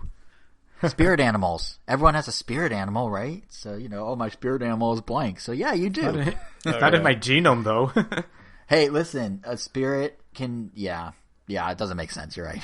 but yeah, I honestly feel like Kristen Wiig, like, it's funny because I feel like the people that embraced the like ham-fisted, so that the like, cheetah effects at least look good, or was it just like it wasn't bad? Take it off the screen. It was okay. It's on screen for 5 minutes, which is so weird because she is Wonder Woman's nemesis in the comic. Yes, yeah, she is Wonder Woman's nemesis in the comics. Of course, and she's on screen for like 5 minutes, and then basically that's it. I'm there's a door open for her to come back, kinda, but like that's it. Like it felt very like. She's her, like, you know, big bad in her comic series, and they kind of just, like, sort of just brushed it off. It was very strange. I will say, concept-wise, I thought the fight between Wonder Woman and Cheetah was cool in concept. Like, the idea of they're, like, at this, like, base station, they're, like, swinging around on these, like, electrical wires, and, like, it felt better than just having them. It looked really bad. That's why I said concept. But, yeah, I thought the idea and not having a huge, big CG monster, but just this kind of more agile, like, thing where it's just one-on-one, small scale, I kind of appreciate it because that's the big complaint about the first Wonder Woman, and they sort of addressed it head on. But it didn't look great. I found it very weird that she has this golden suit of armor, but the fight is during the middle of the night. You can't see it. It looks silver the entire time. Not only that. It's a big fancy gold suit of armor from her ancient, it's for the poster, but from her ancient Amazonian culture, and she never breaks it out because it's like this rare thing and it's very important. And then Chia just like casually breaks the wings off of it, like no big deal. Yeah, it's just like, oh, well, okay, there goes that ancient, nope, there goes a feather, alright. But, yeah, I will say, I think the people that leaned in on the cheesiness, so Pedro Pascal, somewhat Kristen Wiig, like I think she saw through what this was and kind of leaned in on it. I think they rode the wave better than like the rest of the movie. Like they kind of went with the flow of it and it kind of worked for their characters. I feel like Wonder Woman was pretty flat herself. No offense, Gal Gadot. Like the Steve bits, like Chris Pine, you know, discovering the A's was kind of fun, but it was really like, felt kind of left field because they didn't have anything to do with the rest of the movie, you know? But, sure. Yeah, it kind of felt like slapped in. But, I don't know. Like, I think once I got over, okay, this is the campy, cheesy thing it is, I was a little more okay with it, but it definitely did have some weird ups and downs for sure. Like, I don't hate it as much as a lot of the internet hates it. Sure. But I don't love it. I personally don't think that just because you're campy, it necessarily saves the movie from being bad. Right. It's not like it was trying to be bad on purpose. Right, so and that's the thing. It's and for that reason, I can't recommend this movie. Yeah, I'm just kind of like, listen, it's on HBO Max. It's free. If you have HBO Max, if you want something to watch for a couple hours and just have some popcorn with, there's better things, but there's also maybe worse things. There's better things on the HBO Max. There's the first Wonder Woman, which I hear is a great movie. It's like, yeah, that's and true. Then it's like, oh man, imagine that maybe wouldn't have gotten as much outrage because you would have had to go and see this in theaters instead of it being for free on HBO Max, or maybe it would have gotten more hate. I have no idea, but yeah, it's. I do really wonder what the shelf life of these things are going to be, because like Soul and Wonder Woman dominated social media. I mean, Wonder Woman more so because of the whiplash people had expecting one thing and getting this. Like it was all over social media. Everyone was watching it. Everyone's at home. They had nothing to do. It felt like kind of like almost everyone tunes into the same TV episode for that water cooler talk the next day. It felt like the digital version of that. And I do wonder if, like, in a week, is anyone going to care about this? Is Soul going to be talked about? Is Wonder Woman going to be talked about? Like, is this just a flash in the pan while normally this would be riding out for, like, the next month? It's going to be interesting to see because we haven't had movies of this scale launched digitally in such an accessible way when so many people are free to watch. And I'm kind of curious what the, like, tail of that's going to look like. Well, I mean, I think we got our first taste of it when Mulan came out. But even that one was a premium price. These are both, if you have the service, you have the movie. The next one is the dragon one, huh? That comes with that premium price. In March. Yep. Reina and the Dragon or whatever it's called. But yeah, this one's interesting because like Netflix, there are so many movies on Netflix and no one ever talks about them and they just kind of come and go. And there's, every so often a miniseries or a show like Queen's Gambit or something will blow up. But like, did you know George Clooney's in a sci-fi movie called The Midnight Sky that came out last week? I had no idea. It's like a sci-fi survival movie. It's on Netflix. There's some medieval, like, royalty, not medieval, but like royalty thing that came out on Netflix the same day as these. Didn't get the same buzz. Like, all these things come and go and people watch them, but like, is there any conversation around them? Like, so the ones that do have conversation, how quickly do they fizzle out is going to be. What was the first big Netflix movie? Netflix movie? Always Be My Maybe? Whew. I don't know. I don't know, actually. I remember one they really pushed hard last Christmas was Six Underground or whatever it's called, the Michael Bay movie with Ryan Reynolds. Wasn't it that one about the oh my gosh, I'm blanking on their name. Scarlet Witch marrying the emo Darth dude. Marriage Story. That wasn't okay. First of all, it was Black Widow, Scarlett Johansson marrying Kylo Ren, aka Adam Driver. Marriage Story was a little ways in there already. And see, like, sometimes Netflix will have one too, because Marriage Story had some buzz and some attention, and Scorsese's movie, the 3.5 hour one that I'm blanking on the name of, had some attention. But it's like, those are almost, I feel like, more like slow burns, opposed to this thing where everyone just watched it once. Because usually, like, movie theater capacity caps how many people see it at once, and then you kind of get, like, the ripple of word of mouth, or lack thereof, if it's a bad movie. There's none of that. Everyone just tuned in. So I'm really curious what that's going to mean in like 2 weeks. Like, is anyone going to be talking about 84 in 2 weeks?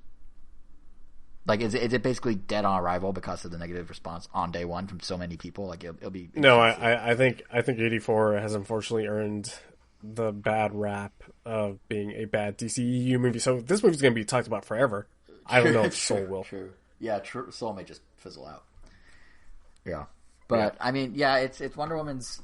I enjoyed having all these. I mean, I feel like all three movies we talked about, we were like, they're good, not, or they have these problems, and we didn't really focus on the good. Wonder Woman had less of that than the other two. But it is nice to have big releases again. Like, if you step away from the nitpicks of Tenet or of Soul or even Wonder Woman and its badness, like, it is nice that we are able to have this sort of discourse about major releases for the first time in I don't know how long. Like, a year? 9 months? 10 months? So, on that level, I appreciate having all these. And I do appreciate having them all back to back like this. And it felt like a momentous week. Like, it's been a while, like, especially with Mandalorian and its big finale that just happened last week. Like, this last week of, like, pop culture has been fun, even if the movies themselves haven't been top tier. Like, it's been nice to just have that again. It feels a little more normal. Right. Yeah. I'll get off my soapbox now. No, it's totally fine. And I don't know if either of you two have anything else that you want to talk about before we get into our little thing right here? The Quarantinis? The Quarantinis? I guess I'll just say a Christmas movie is better than I thought it was. And that's it. Christmas movie? Which one's a Christmas movie? Sorry, A Christmas Story. A Christmas Story. I mean, there's a lot of Christmas movies. Yeah, A Christmas Story. Yeah, which one is A Christmas Story? It's the one with the little kid that wants the BB gun. That's pretty much. Oh, gotcha. Yeah, I always avoided it because I just thought it looked boring as a kid. I was, it was during my. If it's not animated, I'm not interested. And definitely glad I waited because I definitely would not have appreciated it. I don't know. It was funny. A lot of credit goes to the child actors. I've been consistently impressed by these kid actors in these older films. I mean, when they scream and are pretending to get hurt, they really go all out. Definitely sells it. Or just makes it really hilarious. But either way. Poll quote for the episode. Angel finds kids screaming in pain hilarious. Yeah. This is how I'm going to put that in the back of my pocket when I need to smear you in some way in the future. All right, because I know they're not in any real danger. Doesn't matter. I already got the quote. We already got the quote. So, out of context, these are not going to look good for you. It's okay. I'm patient. We have the episode number. It may take a while, but I can clear my name eventually. Mm-hmm. Okay. And with that, the time has come for the Quarantinis. So I was hungover all day yesterday, so I don't feel like drinking anything while we do this.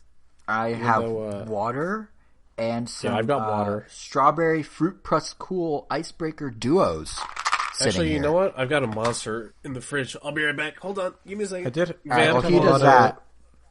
I did have tequila and whiskey yesterday. That was fun. I actually didn't have anything to drink on Christmas, interestingly enough. All right, I'm back. I did order Chinese food for the first time. I did the whole, being the good Jew I am, I did the whole Chinese food Christmas dinner thing for the first time in my life. And it's pretty good. I mean, Chinese food's always good. Where'd you order it from? We got from it was, okay, so LA. Oh boy. All loves doing this, especially when you live in West LA and there's a lot of Jewish folk. It took us we had 4 places cancel our Postmates order because they had too much demand. So we ended up getting it for a place called Tasty Noodle House on Sawtell for those who live in LA. It was pretty good. Pretty good. Was Northern Cafe one of the places that you guys tried getting food from? It was not, no. Where is Northern Cafe? There's a couple of spots. Northern Cafe has, what I hear, some of the best Chinese food in LA. Interesting. I believe there's 4 of them. I believe there's one on Figueroa, right by, I don't know if you guys know that Five Guys on Figueroa near the convention center. Oh yeah. Like a couple blocks up, right? Yeah. So there's one there. I know there's one all the way down in what's that huge mall that has the theater now? If we're going southeast. Yeah, there's one in Cerritos, and I believe there's one in south of Hollywood. That would probably be the one that I would have gotten from. Yeah. I hope the 4 people that know LA's geography appreciate this conversation that are listening. Yeah. I don't. So this isn't going to be a usual end of the year highlights where we give you, listener, our picks for the best media of 2020. Instead, we are going to give you our picks of the best new experiences that we had in 2020. So, be it music, movies, TV, whatever, if it was new to our eyeballs or ears, then that is what we are going to be talking about. So, I know usually we talk about new stuff, like we did today, literally all movies that came out this year, but... This week? Yeah, this week specifically. But, we're going to be talking about stuff that not necessarily came out this year, but, well, if it was new, like I said, if it was new and we saw it, for all I know, a Christmas, what was it? A Christmas Carol? Christmas Story? Uh-huh. Might be Angel's favorite thing that he saw this year. Was it your favorite movie that you saw this year? Hell no. Okay, I expect you to be like, yup. I guess with that, let's start off. Nothing bad against Christmas Story. So Angel, what is your Quarantini movie of the year? Or quarantine? How's that work? Movie of the what's the phrase? Quarantini movie of the year. I feel it's appropriate. Yeah. Okay. Yeah. So I'm holding the Quarantini right now, and the movie that I'm going to give it to is The Prestige, or as I referred to it earlier to Kevin because I couldn't remember the title, Bat Magic. And somehow Kevin knew exactly what that meant, which is amazing. You said Bat Magic, and you're like, oh yeah, The Prestige. It's like, what? It's crazy because, like, Bruce is in this movie and Alfred is in this movie too, but Alfred is Wolverine's Alfred, it is a Christopher Nolan movie, and that's what our fifth Christopher Nolan movie that we talked about this episode. I think we're going for a record. Congratulations to Christopher Nolan for winning the Quarantini for word of the episode or name of the episode.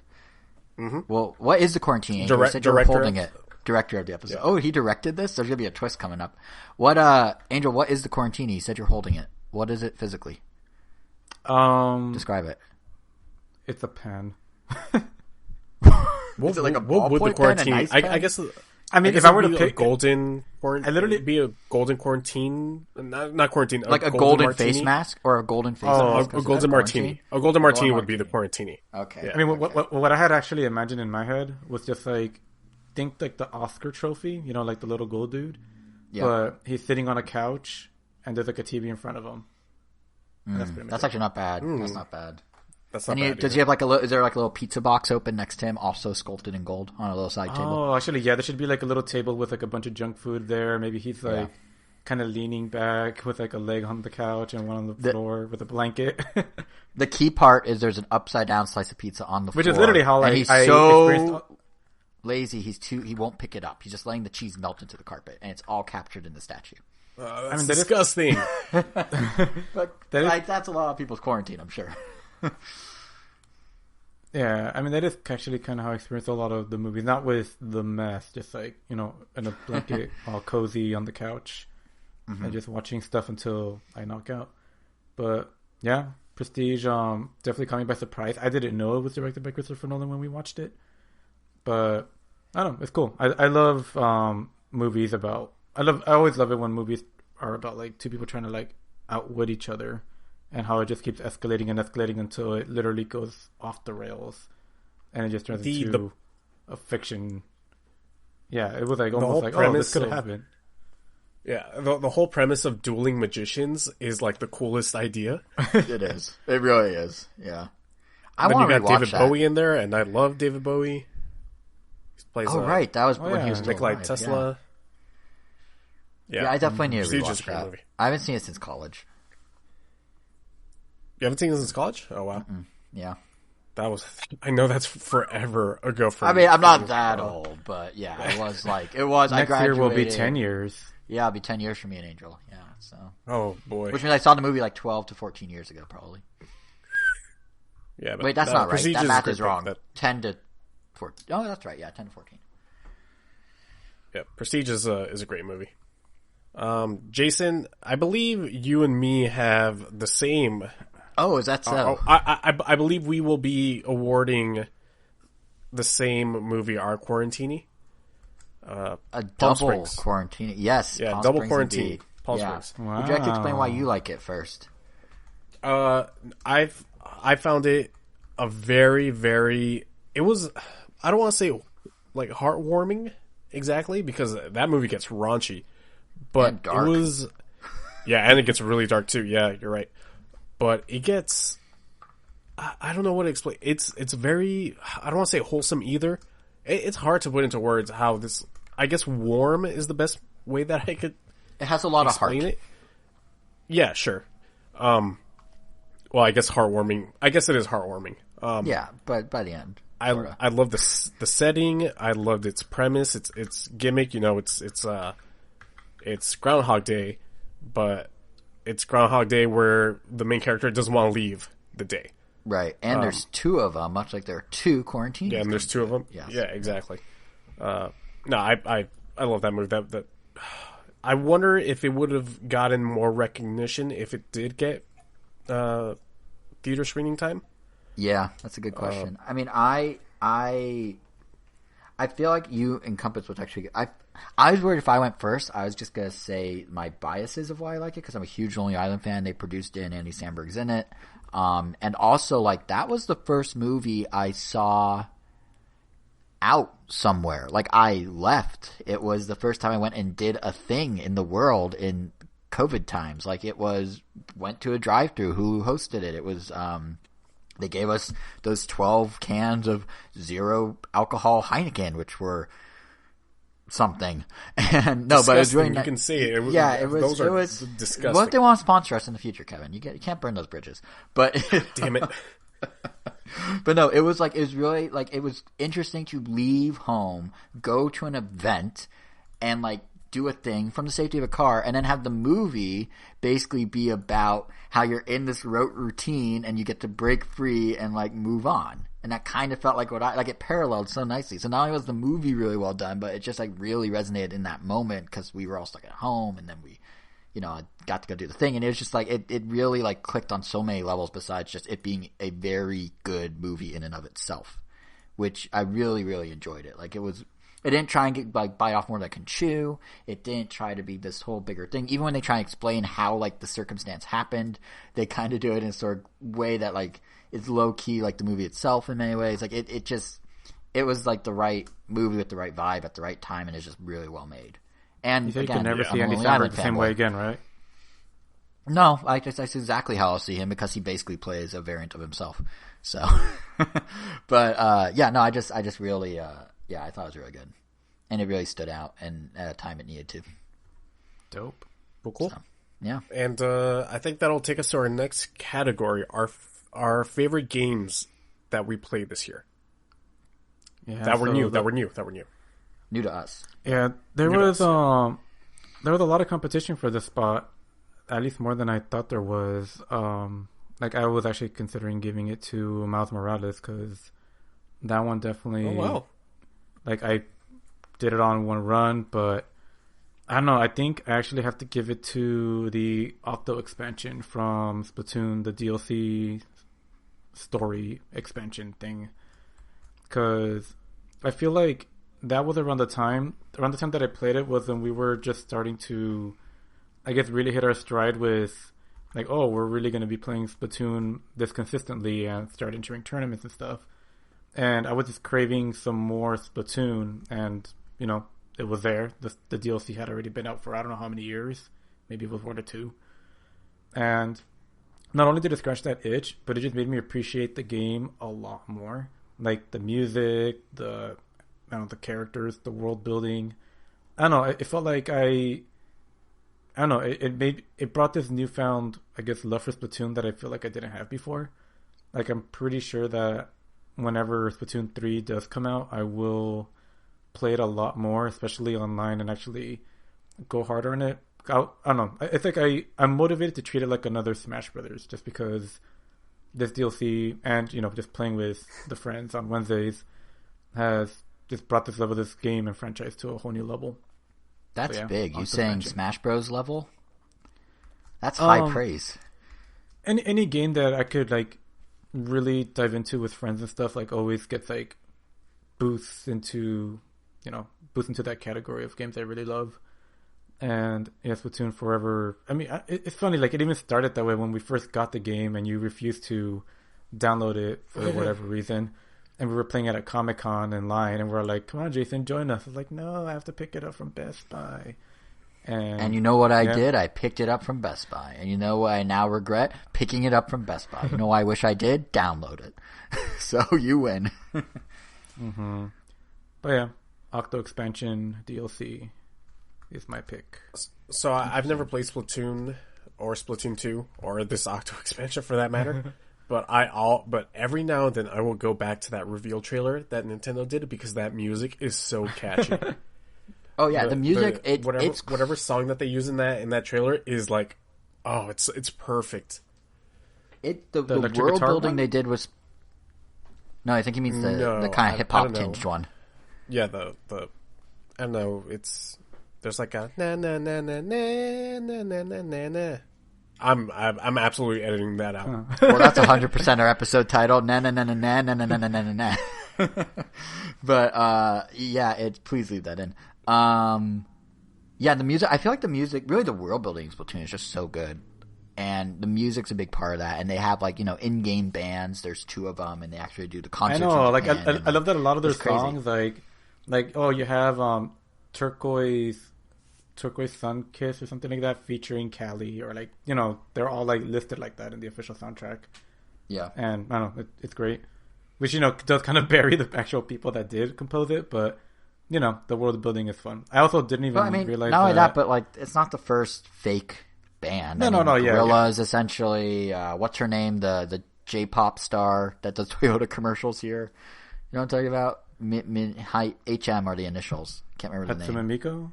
Her. No, yeah. She's not real. It's not her. No, but yeah, I mean, Turquoise October. There you go. But either way, yeah, that's all great. And I didn't realize that the composer for Splatoon was the same composer for Ring Fit Adventure. So I'm like, oh, no wonder. I find this music pretty catchy as well.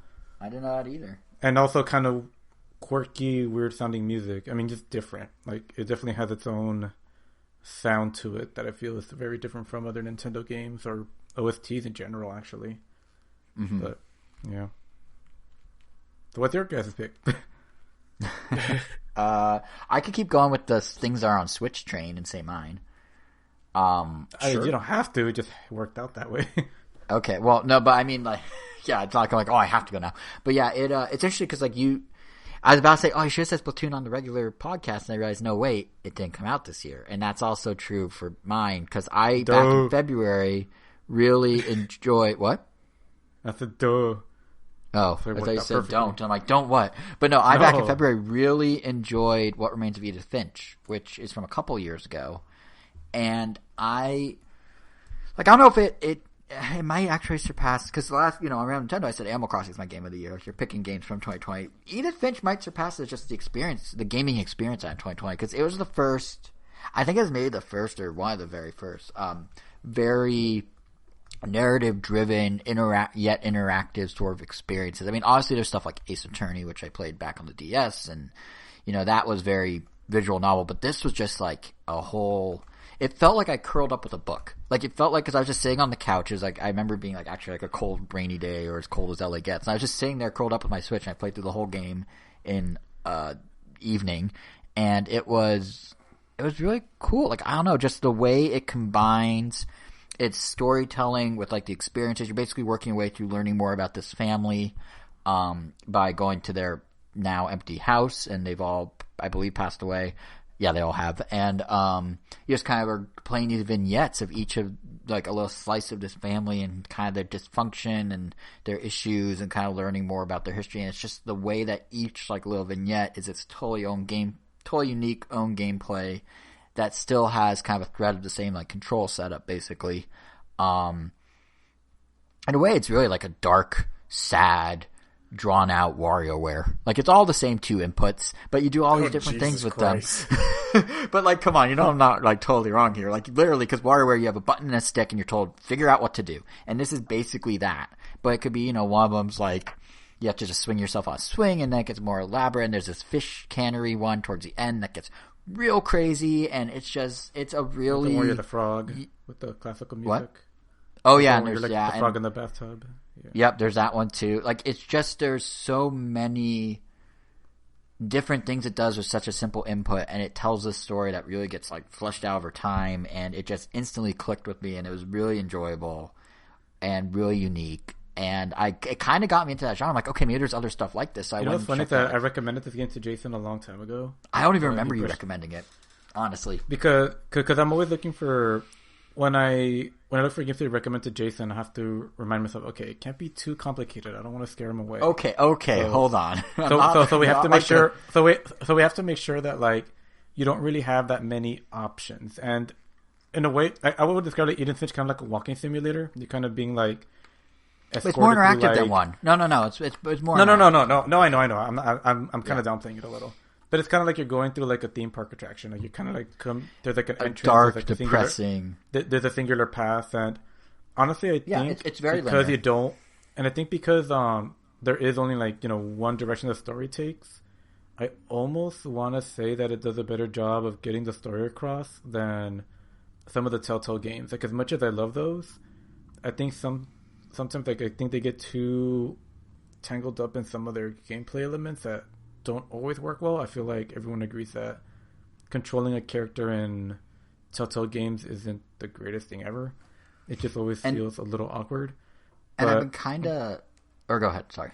And those are great. Like, I mean, I love them to death, but I think, I don't know, if we had more stuff like Edith Finch where it's not even, I don't know, it's like somewhere between like a game and a story, I think more so than other story-based games, and it's interesting. I wish we saw more stuff like this.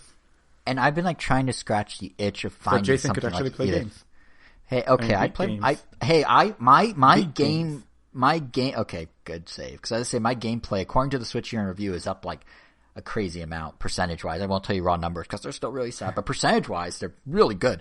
No, but I was gonna say that I've been trying to like scratch the itch of something like Edith Finch since then because it was such a unique experience. I was really into it. So I tried like Firewatch, which I don't even think I talked about on Round Nintendo. It didn't click with me in the same way, even though it's supposedly pretty, story driven, simple controls, but it's more of a, it sounds weird to say, it's more of a game. It's less of a narrative. So it kind of like, I don't know. Like if anyone out there has anything like Edith Finch that they could send my way, I feel like I'm like really like, if anyone can hook me up, if anyone has a Edith Finch plug or something, like let me know because I need more like that. Like tweet me or something because JSR7 is the handle. But no, like literally I'm looking for more games just like this. Like the closest thing, very different gameplay, but Sayonara Wild Heart, which is a rhythm game, was the same sort of linear progression, same simple controls, same you're doing different things based off the same controls, just had a rhythm thing on top. And the story was a little more abstract. But like that sort of thing, like I really like now, and Edith Finch is what kind of opened my eyes to it. So I think the uniqueness of it and sort of steering me in that new direction is why it probably ended up being my game of the year. Maybe even more so than Animal Crossing. Plus it also cost you nothing, right? No, it was like, oh yeah, it was on sale. It was like $2. Technically, because I think you had like a discount or something. No, it was. I just happened to glance at Twitter at like 2:30 in the morning on a random Tuesday. I don't know why I was awake, and Target or someone was selling it by accident for like 80% off. So it was like $2 instead of like 20, and I was like, oh.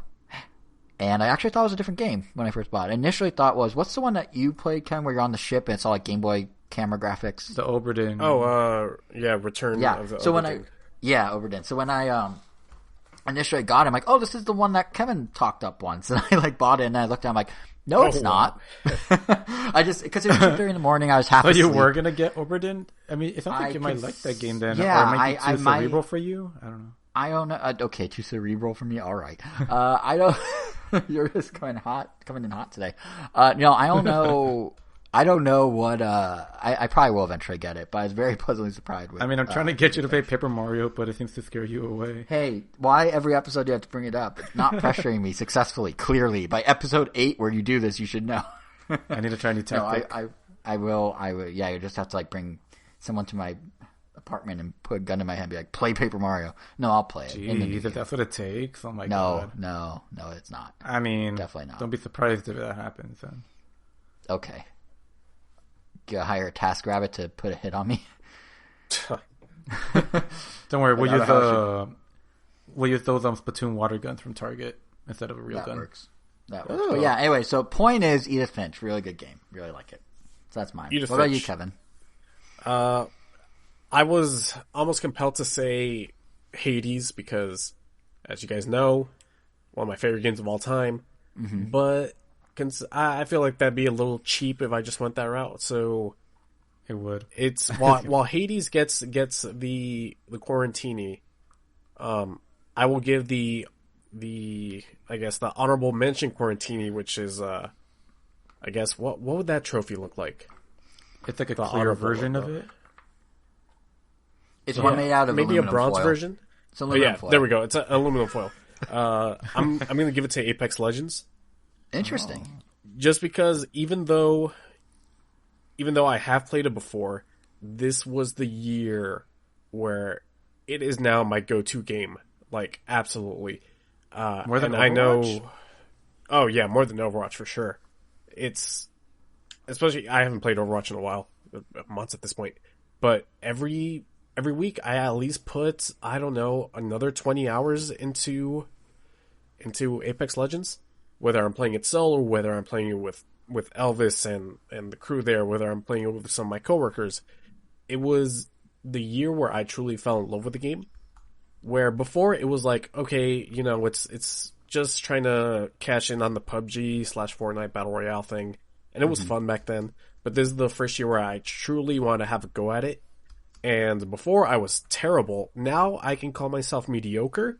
And that's fine enough for me to keep on going. And I'm spending money on this game. I'm spending $20 on like skins. That's how much I love this game. They hooked you. You getting those Dick Tracy ones? Oh, they look so cool, but I don't think I am.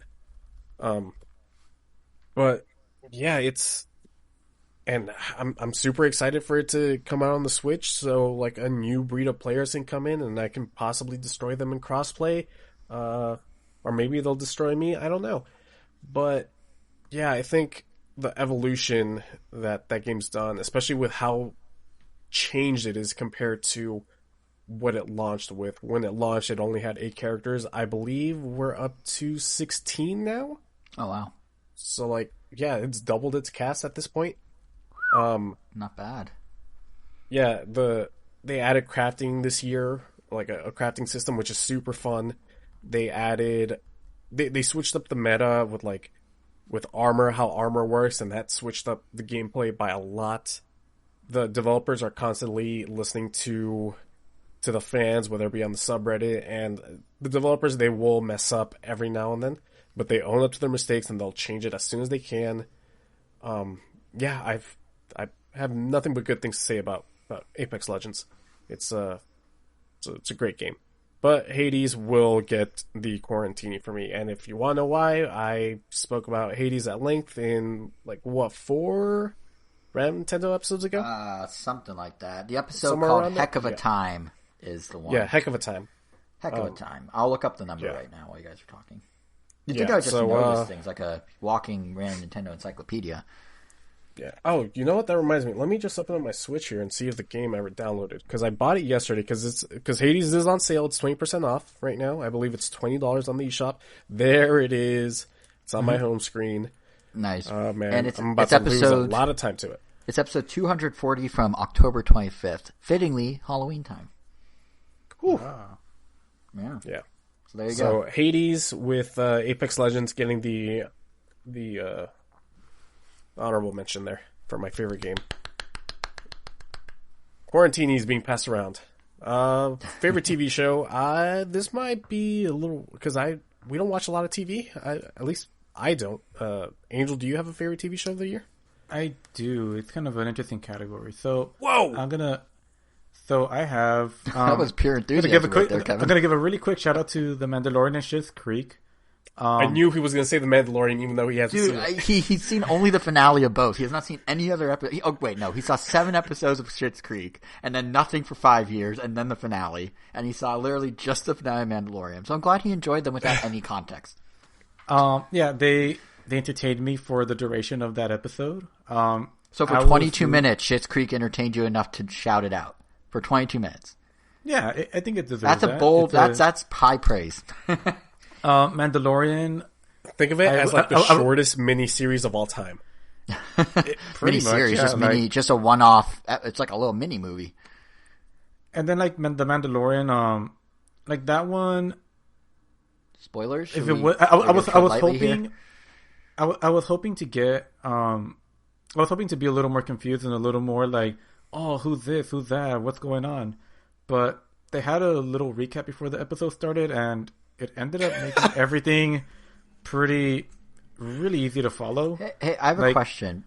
Like, the only thing that I was missing out on was seeing the actual power of some object that I guess I won't say yet, because all we saw on screen was it pretty much being lame. But I'm guessing we saw its destructive power elsewhere because, yeah, it seemed pretty lame. Other than that, I have a question. If you're going to shout those out, before you get to your pick, considering you just named the 2 I was going to say. Oh, really? Should I interject? Yeah, you might as well take your turn. Okay, hi everyone. It's Jason with his Quarantini pick for TV show of the year. So no, honestly, I which think one? well, that's what I was about to say. It's tight. I think I'm gonna give it to Schitt's Creek. So the thing about Mandalorian is, you may recall a couple episodes ago. Oh, the Breaking Bad of comedies, as someone we know likes to say, who listens to this show, so you know who you are. Said that? Wink. Nigel. The Breaking Bad of comedies. Yeah. I'm about to text that man right now. Anyway, no, what I was going to say is I was kind of torn. So you may recall a few episodes ago when we were talking about Mandalorian as kind of like the mid-season catch-up. I was saying that felt like they were branching it more into like, why can't it just be a slice of its own thing and just kind of live on its own and whatever. Listen, I still feel that way about a lot of it, but like, wow, did they deliver at that ending. I'm not going to say too much for anyone who hasn't seen it, but that, like, it was fan service, but it was like so good. Like, just the way they unrolled it, the way it happened was just really good. Yeah. And I know I'm not making sense because I'm my 40-minute watch of it. It was a payoff to 2 years of watching in a way. I mean, I was very happy with what it was, but to have it turn into that was really cool. Just because it like really like. And again, I realize I'm contradicting everything I said about Mandalorian two Quarantine Chronicles ago, or maybe one, but.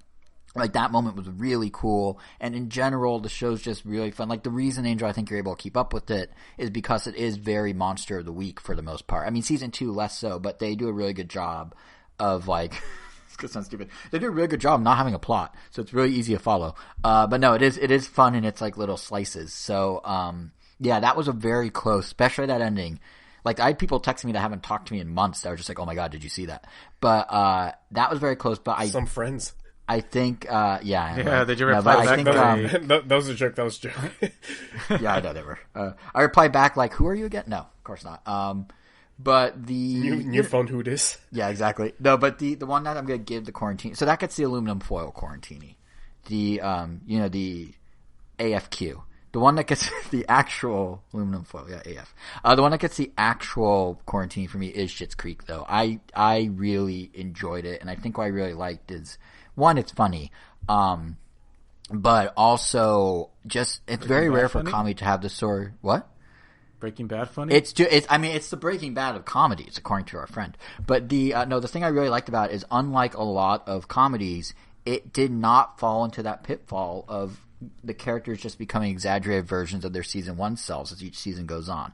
The closest it comes to that is Catherine O'Hara's character, who you may know as the Home Alone mom, which I didn't realize until way late into Schitt's Creek, but her isms, she has a certain pattern of speaking that gets exaggerated, but everything about every main character in that show is they actually develop, they actually change over the 5 seasons. You actually see an arc and growth, and who they are in the finale you saw, Angel, is not who they are in season 1. It's not who they are in season 3. It's not even who they are in season 4. Like you see the growth through the show, and for a comedy to do that at the level they did really was kind of cool to see, because it's very rare that comedy does it quite that well. So I thought that was really cool, and it is a really funny show. And I always thought of Eugene Levy as the American Pie dad, but now like I'm always gonna think of him as Johnny from Schitt's Creek, and his son Dan Levy, who plays David on the show. Like, yeah, wow. He what?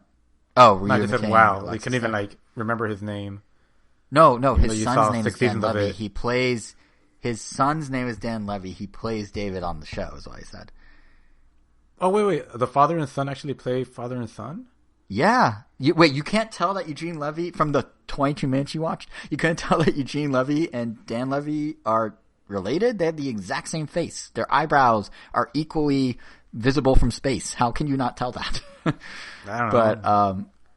But, they're father-son, yeah. And Dan Levy, who plays David, wrote the show along with the writing, but he's kind of the creative force behind the show, and his dad just acted it. Yeah, and so that's all his thing. And like the way granted, I can't relate to this personally, but the way he channeled his own life story into the, into the David character in terms of him, like the relationships he's in and his family and how they support him and kind of, all that is, I thought it was really cool. Like he kind of made it somewhat autobiographical while still making a really funny show with these people that are definitely not real, but the situations are in certainly can be. So yeah, I just thought it was a really good show, and it was very heartwarming in the end. And yeah, so I think even though Mandalorian had like that pow at the end and each episode was fun to watch, like Schitt's Creek was just a really satisfying arc over those 5 seasons. That Angel, watching only 22 minutes, you don't fully experience the arc. You just get that little You got the period at the end of the sentence, or the exclamation mark at the end of the sentence. You didn't get I got the gist the sentence. In a way, yeah, but it's just a fun show. So, yeah, I'm giving Schitt's Creek my I mean, I have a carrot at the end of the poll now. I am more motivated to check it out eventually. And, like, it's crazy because even the side characters go through their own arcs. Like, everyone changes. Everyone in that show is not who they are in season 1, which is so rare for, like, any comedy. I mean, think of, like, the like, side, like, joke characters like Parks and Rec or something. They're just kind of static like that. Like, and I love Parks and Rec. I was going to say Always Sunny, but I think or Always Sunny where they just don't change. Exactly, yeah. So that one kind of works because that's kind of what they're doing. But, like, if you think about, like, a Parks or an Office or something, like, the growth of those characters versus the Schitt's Creek guys just felt... It's like on a different level. I don't know. And they're both great shows, don't get me wrong. But Schitt's Creek was very satisfying. So, yeah. And it took it winning a bunch of Emmys for me to finally be like, yeah, maybe I should check this out. And boy, was I late to that party, but I'm glad I did it. So that's my pick. So, Angel, I cut you off. What were you going to say? Yeah, so I'm going to award my Quarantini to Parks and Rec. Because I saw that show for the first time this year. It took me being really, really sick earlier in the year. But I finished most of it like in one sitting. I think I had to watch like maybe a few episodes after. But I went from like not really liking it in the beginning to, liking all the characters, like understanding why people like it so much and also why I feel a lot of people like it more than The Office. I feel is like the consensus I get from most people that I ask. People seem to both love the shows a lot, but for the most part, I feel like Parks and Rec seems like a more fleshed out Office. But, Pro tip for that point. Pro tip: you will not find any pushback from me when people say that. I 100%. Think Parks and Recreation is much better than The Office, mainly because I don't think Parks and Recreation ever had a dip in quality the same way that The Office did. Yeah, especially post season 6. Yeah, exactly. Yeah. And like those, and to be fair, like okay, go ahead. Oh, sorry. Like I don't know off the top of my head. I don't know if it has a bigger cast than The Office, but it almost seems like the time that people are given is a little more spread out. I feel like in The Office, we almost exclusively just get Jim, Michael, and Dwight for the most part. Even if there are like other episodes revolving around other characters, it does feel like we're just following those three like 90% of the time. But in Parks and Rec, it feels a little more spaced out. Also, just Amy Poehler's character, I think, is just really great. Like, I don't know. She's just always fun to watch. And, same thing with Moonbeam City main character. I forget his name. Nick Offerman? Rob Lowe. Oh, Rob Lowe. Right. Nick Offerman. I was like, yeah, I got that one wrong. And Get I out said of here. In a condescending tone, too. All right, so what were you going to say? I'll just say a couple things. One, I feel like I sort of knocked... I feel like Parks has really good progression with his characters, too. Like, I'm not saying Schitt's Creek is totally a league of its own. I love Parks. Parks is one of my all-time favorite comedies, so I'm very glad you got to experience it. And I think one of the things it does well, to your point about the broader cast, is Parks and Rec, to me, is the closest there is to a real-life Simpsons. In terms Absolutely. Of the town is a character, and the members of the town keep coming in and out in ways that are very Simpsons-y. Like, it's basically Springfield, and I think that makes it really strong because they did some... It makes for good world building. I mean, just like a Purd. Yeah. I mean, Purd Hapley. Like the town hall scenes are always like my favorite scenes in Parks and Recreation. Yeah. Because we will get like the requisite idiots. Like, there's that guy that just chants every single time. Yep. You have who else do you have there? You have the guy that's always like mad for some dumb reason. There's the guy who I forgot. He always has the same talking point every single time, but I forgot what his talking point was. But he's in like you know what I'm talking about. He's almost like not a cult leader, but he always comes in with the same like request every time, and I was like no, but I can't remember what he says. I don't remember, but like. Yeah, no, it's really good, and I love the Simpsons-iness of that. Pawnee, Indiana, is Springfield for sure. And that's actually something I wish Schitt's Creek did a little more. Is this tiny town, and they have these recurring characters, but like they stopped short of being like honestly, it's probably supposed to be the size of Pawnee, Schitt's Creek, if not a little smaller. And I just feel like that was a missed opportunity for them to introduce side characters as kind of running gags more than they did. But maybe not because like Pawnee, like Parks does it so well. Like I don't think anyone can really top that. But yeah, the other thing I was gonna say is, or go ahead. Like when I watched the finale of Schitt's Creek, like literally everyone that appeared in that final episode, like I had met in those first 7. Yep. Like there wasn't anyone new. So I was kind of wondering, like, wait, were there any other? I mean, besides the one in the other half of David, he's like the only new character that I didn't recognize. It's like, are there really no other characters? And I think that is both the strength and weakness of Schitt's Creek. Is the strength is because they keep it so small. You know, they could really flesh out those characters. But the downside is there are a few others, growth, which is yeah. And there's only like 3 or 4 others that really have any role in the show, and they're not really there for the finale. But Parks is just really good at that. The other one of my favorite things about Parks and Rec to liking them, it's cool. One of my favorite things that Parks and Recreation does is when we hear little bits and little stories about, I guess, the world, and then later on we will go to those places. So like the 5th floor is always talked about how terrible it is. And then in one episode, they have to go to the 5th floor of the of City Hall, or we always hear about how the library sucks, and then eventually we go to the library and everybody sucks there. And like what else is it? Oh, Eagleton. Eagleton is the biggest one where there's an entire season like dedicated to just Eagleton. Yeah, Kristen and we learn why.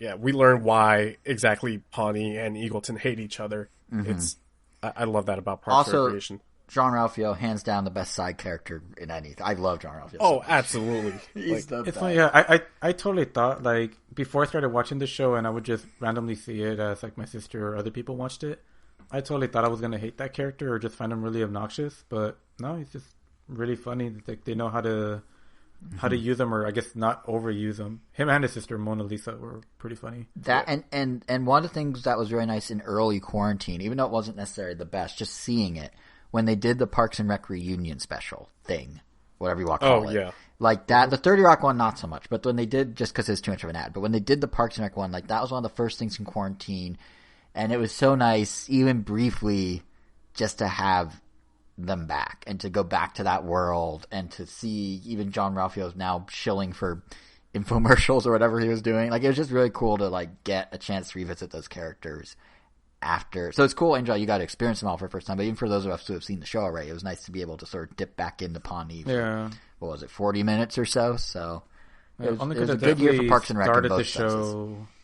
Only because I definitely started the show and finished it this year. Like otherwise I definitely started The Good Place years ago. It was only I only finally got to watch the final season this year, but damn, yeah, that one gets the same people. So yeah, that one gets my, what was it, the AFK? The AFQ, the AFQ, aluminum foil Quarantini. Oh, also, AFQ. That one definitely gets my AFQ. From The Office versus Parks and Rec debate, yes, Parks and Rec is definitely better. If you need an icebreaker on dating apps, I'm now going to pass on this knowledge now that I've retired from those. That is the line. Like, putting Parks and Rec is better than The Office, that gets people talking. That's a little tidbit for you. Believe it or not. Is that how you met your girlfriend?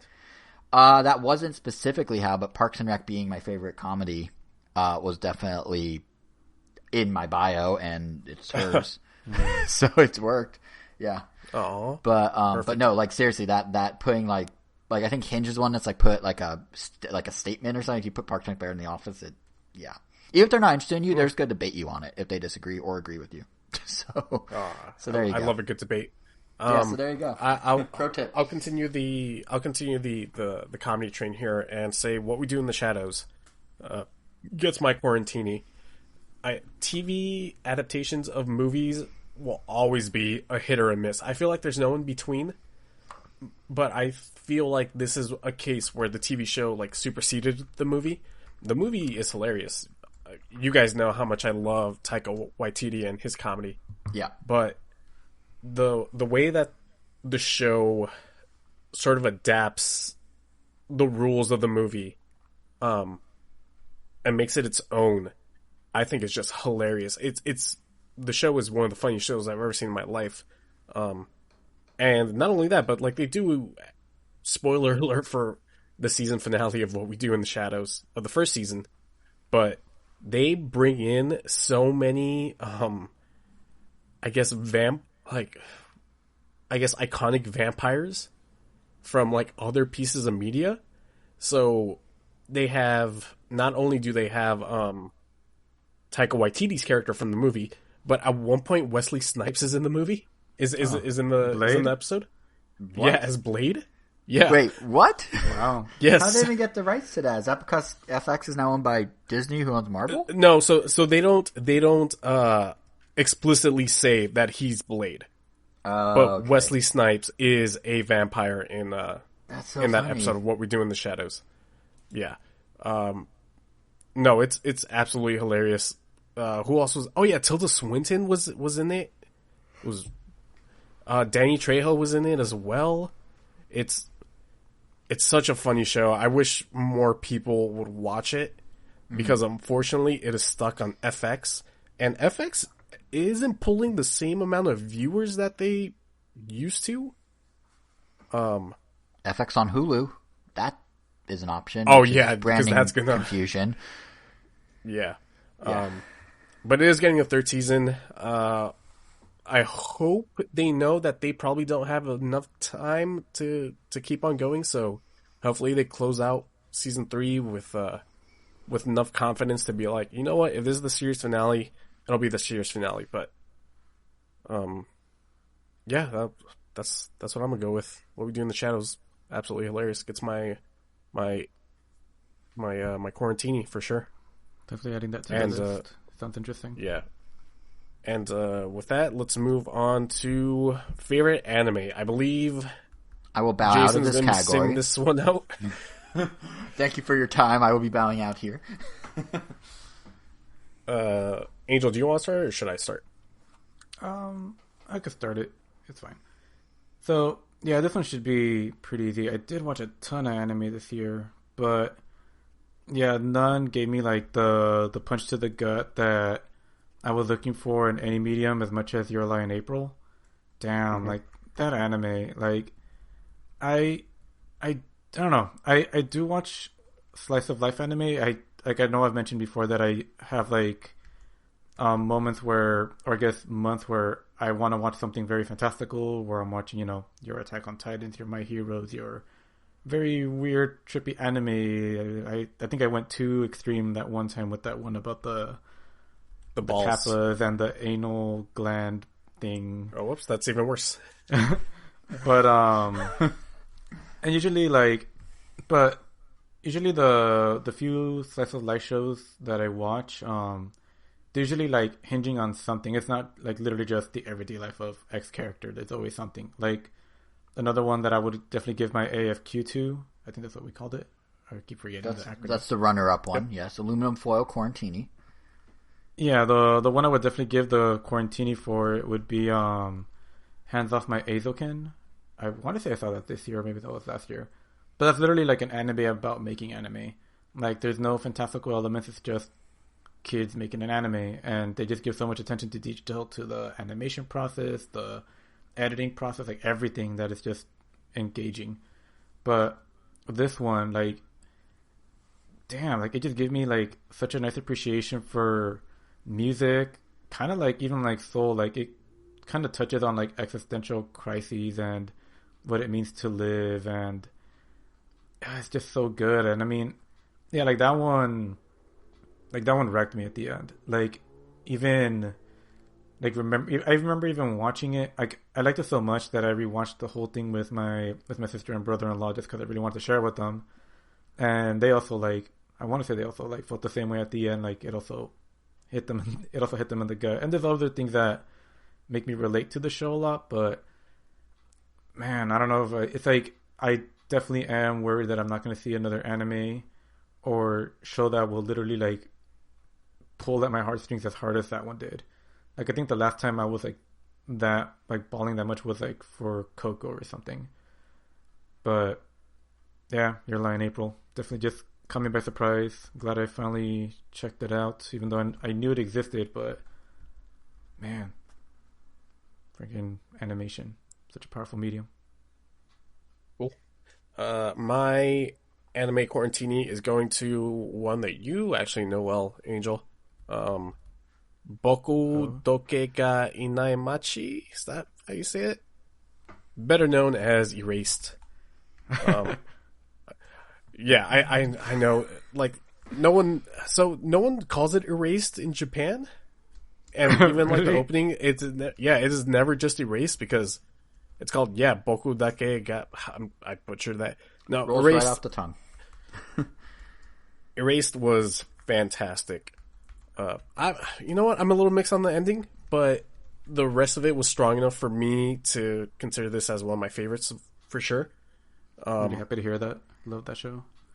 Yeah, Erased is so great. Basically, this one guy is sent back in time through no power of his own to his like middle school days or something like that. Elementary, middle school I think. Yeah, I think it's like early middle school. Yeah, and he's trying to solve like this murder mystery that happened 20 years ago, and now with the knowledge of everything that happened, he's just trying to figure out this murder and trying to prevent something horrible that happens to him in the future.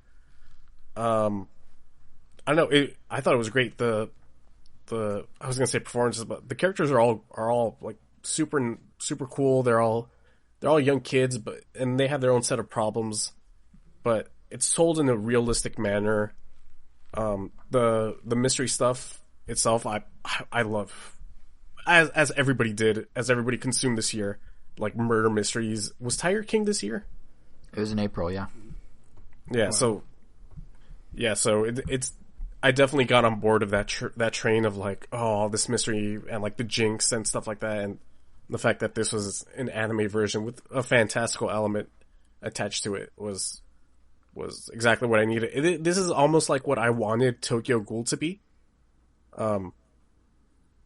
Something a little slightly fantastical mixed with like slice of life, because this is to a degree a slice of life anime where it's just kids going day by day, going to school, slowly falling in love, even though it's weird that a 29-year-old's falling in love with a 14-year-old, but that's a whole different thing.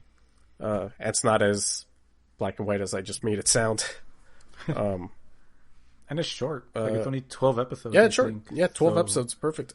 And the opening, one of the greatest openings in anime history, I would say. Mm-hmm. Asian Kung Fu Generation, one of the more known bands to contribute their music to anime openings. Everybody would probably know them from that second Naruto opening. During the tuning exams. Oh wait, that was them? Yeah, that was them. Oh, that's awesome. Yeah. And they also did the second to last Naruto Shippuden opening, which is also, I feel like, one of the best ones. But aside from that, Erased. I feel like that one up. Erased. Yeah.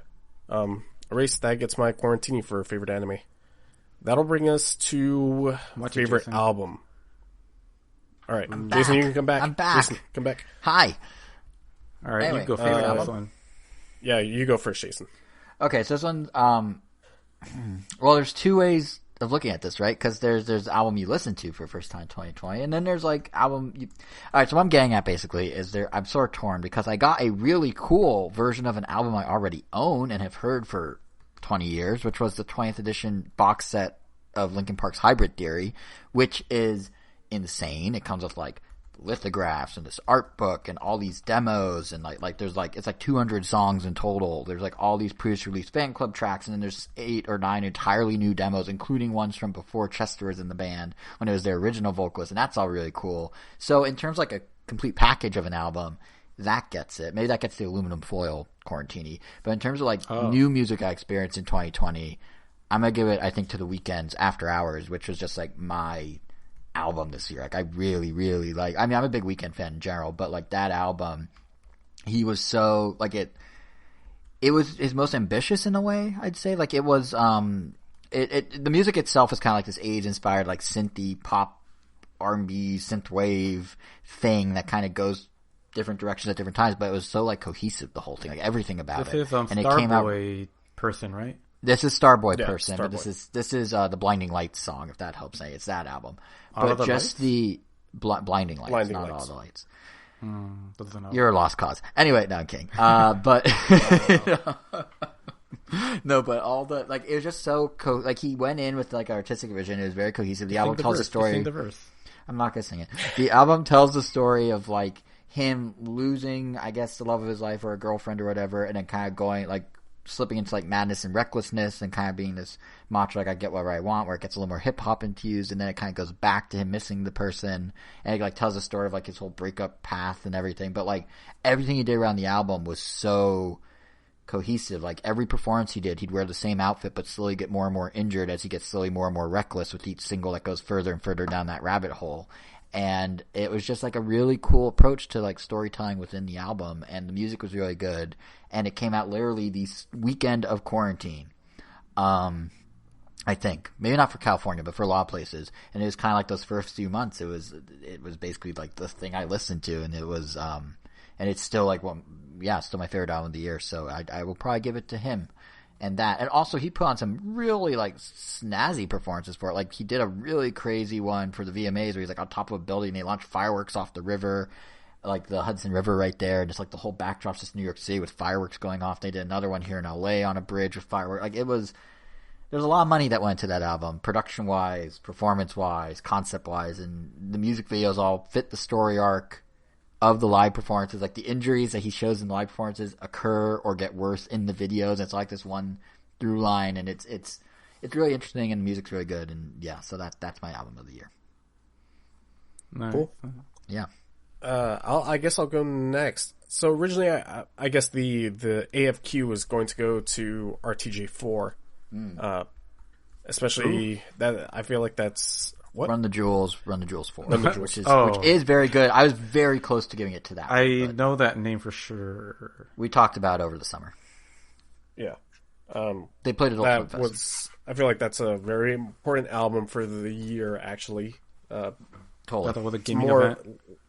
Less of an album and more of a statement by Run the Jewels, but that's almost like Run the Jewels just in general. But what I will be giving my Quarantini to is what did they call this? Whatever the album is called that Gorillaz put out this year. Oh, Song Machine? Song Machine. Yeah, with all the collaborations. Song Machine. Yeah. Here, Song Machine Season 1, Strange Times. Man, what an impressive package this album is. It's the Gorillaz collaborating with all sorts of people, ranging from Robert Smith of The Cure all the way to like Elton John. And every song sounds so different. It's vastly different from anything that the Gorillaz have ever put out. And the way that it was actually put out was interesting. It was essentially they were releasing a song every 2 or 3 weeks, and they would hype up the new track by like announcing who they were collaborating with.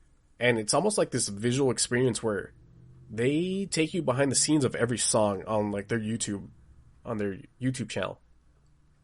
It's such I guess what's the word that I'm looking for? It's such a weird way to put out music. It's such a 2020 way to put out music. Like the way that they I guess kind that's of actually the perfect way to put it. Streaming platforms, or not gamed them, but like leveraged it. Yeah, it's it's like a web series / an album / behind the scenes. You know what it kind of reminds me of? There's music videos attached to most of the songs, if not all of them. It feels very much like the modern day, and granted this was only 3 years ago, but the modern day equivalent of Foo Fighters' Sonic Highways, where Foo Fighters went city to city and recorded in... I knew you would, Angel. I knew you would. No, but they go city to city and they recorded with local artists from that city, some famous, some not. And each track on the album was recorded in a different city with that like sort of flair of that city. And then they put out a HBO docu-series that documented each of the recordings in each of the cities. Like in New Orleans, they had like a big brass band and, like kind of a street band. In Chicago, they got like a blues guy, that sort of thing. And this feels like that on steroids, but built in such a way that's perfect to roll out as they do them to streaming services and just have the songs kind of live. And then I imagine, I imagine they didn't plan to do the compilation originally, and then once they had enough, they're just like, well, let's just package it all up. Because it feels like I remember Gorillaz originally announcing it and being like, oh yeah, we're just gonna like put these out, and we'll just keep putting them out. But it's a cool approach. Yeah, absolutely. I really liked their last album, the Now. That was, I think, last year. But was that last year? When did they do? I believe so. When did they do the one? Let me look up what it's called. The one that has the song with Gladys Knight is what I remember it by. You know what I'm talking about? Which one was that one? I'm looking it up. Working on it. Just Baby Gladys Knight. Humans, 2017. Never mind. Okay, 2017. They had one since Humans. 2017. What happened? They had one since Humans. Yeah, the Now. That one was released a year after Humans. Oh, it was a very. I feel like it was a very low key release, honestly. Okay. But that one had a really good song, Humility, which was the opening track. That one felt like a more return to form than Humans, because Humans was really out there. It was, and it's not Gladys Knight. Sorry, it's Mavis Staples. I can't believe I mixed them up. Oh, okay. Yeah, I don't know where I got Gladys Knight.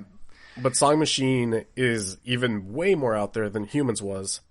But as different as all the songs sound, there is some cohesion there that you can hear underlying through like all the songs, and I really appreciate everything that this this project has released.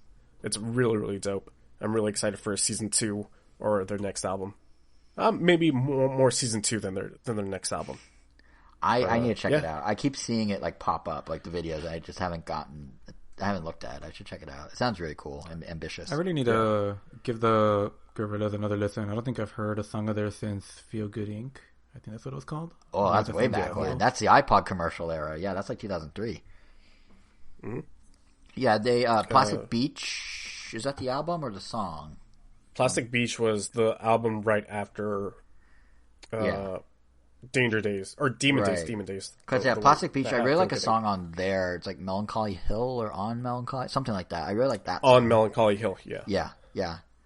But yeah, I only have a smattering of Killers, but I did like Humans and its weirdness, which also kind of had a through line, like an undercurrent of similarity in its songs. So I should check out Song Machine. Mm-hmm. Go turn your Quarantini into a recommendation. Thanks, Kevin. Yeah, no worries. You could think of a lot of these you could think of a lot of these as recommendations. Yeah, seriously. Yeah, exactly. So what about you, Angel? Angel, do you have a Oh man, I definitely do. This album, as soon as I knew it existed, I immediately bought it. So my Quarantini for album goes to the You're a Lie in April soundtrack. I knew it. I knew you were going to say that. I had a feeling it was going to be something like that. I knew it. No, I was about to jokingly say it, but I didn't want to get ahead of him if it was it. And it was. Yeah, so besides like the show's themes and whatnot, obviously hitting a chord with me. The music, like the show revolves around like piano. So you just hear a bunch of compositions throughout, and they actually, back in 2014, they did have an official soundtrack that has pretty much like all like music from Beethoven, Fritz, Tchaikovsky, and Chopin, and it made me really appreciate them like a lot more. Like because of this, like I actually like ended up doing some research into some of these tracks when they came out, and other pieces that were like, I guess strung together with, and man, like I don't know, like a lot of these are just so great. Like it feels like you're just listening to a story. It gave me, like a newfound appreciation for classical music, especially like, some of Beethoven stuff. Like one of the tracks on here, it's like everyone knows like Moonlight Sonata, but there's like a third movement of Moonlight Sonata of Moonlight that I feel like we almost never hear, and that's in the soundtrack, and it's like amazing. There is like the Waltz from the Sleeping Beauty by Tchaikovsky that is also really, really great. And damn, I can't even like get started on like Ballad Number 1 in G minor. That's what it's called, by Chopin. Just that sentence. Damn, I can't even get started on Ballad Number 1 by G minor. I'm glad you're enjoying it though. Well, I don't know what OP23 stands for, but that's part of the name. But that one, like a lot of these, I guess like I love these so much because they remind me of like Fantasia. I think Fantasia is mostly responsible for that, in video games are like mainly responsible for my I guess, fixation on more soundtracks and I guess compositions for my, I guess, music endeavors. Like I usually will gravitate more towards these just because I'll imagine a story in my head or just like kind of, I don't know, I picture something. And a lot of these, like, you hear from beginning to end, especially that last one I mentioned, Ballad Number 1 in G minor. That one, like, it does feel like it's telling like a whole story. You feel like happy beginning, sorrow middle, like climax. I don't know. It's just so good. Like I listened to the soundtrack like on loop, and I mean, obviously, it also took a while to get here because I had to order it from Japan. And I even had to like, I don't even remember how I got like the music onto my computer because I don't think anyone I knew had a CD drive handy and in the pandemic mode. Oh, I remember how. But either way, would you like to elaborate on how or nah? No. Okay. But yeah, like, I do remember how, but I'm not gonna tell anyone. But oh man, yeah, just the music. Like on top of the fact that it just like brings back memories of the show because I could remember the scenes that were played in. Like, you know, like they also, and at the same time, like some of those songs, especially, keep bringing back the last one because the last one is literally the final piece that you hear in the show, and it's given a lot of time to breathe in the show as well. Like you hear the entire thing from beginning to end without interruption. They do talk a little over it in the beginning, but even just hearing that track will like make me like already start like tearing up a lot. And it's just like that same kind of feeling that I love when I get from listening to like some of the Galaxy music or even the Donkey Kong Country soundtrack or whatever. But yeah, definitely made me want to collect more of these things. But yeah, the Your Lie in April, I guess classical OST, not so much the original OST. But yeah, that's my pick for the Quarantini. Cool. I guess let's do this. Let's do this one before we wrap up our final Quarantini. It was almost a joke, but you guys wanted to do it, so favorite food. I think you guys want to do it more than me. So why don't you favorite food and or drink? How about that? Oh, you guys go first. Fine, I'll go first, and no one's gonna go first. God, don't know. I'll go first. Fine, I'll go first. Probably because it'll be a little short because I don't even know the name of it or where it comes from. So, it's the Patriot of food. Here we go. I thought I knew what a good chocolate chip cookie tasted like. I really thought I did. I had so many chocolate chip cookies throughout my life, and I like to think of myself as a connoisseur of chocolate chip cookies. I judge them based on their graininess, their crumbliness, their chewiness, their crunchiness. I love different types of chocolate chip cookies, but for a while I thought the triple chocolate chunk from Jersey Mike's. I guess it was a straight face. I love how you're talking about the same gravity as some of the actual stuff we were talking about. For a while, I really thought that one was like almost like a perfect cookie. It was just the right amount of chewy and crunchy, like great like sized chocolate chunks. I mean, it just feels so satisfying to eat. Did you say it was also the right amount of curvy? Did I mishear that? Crunchy.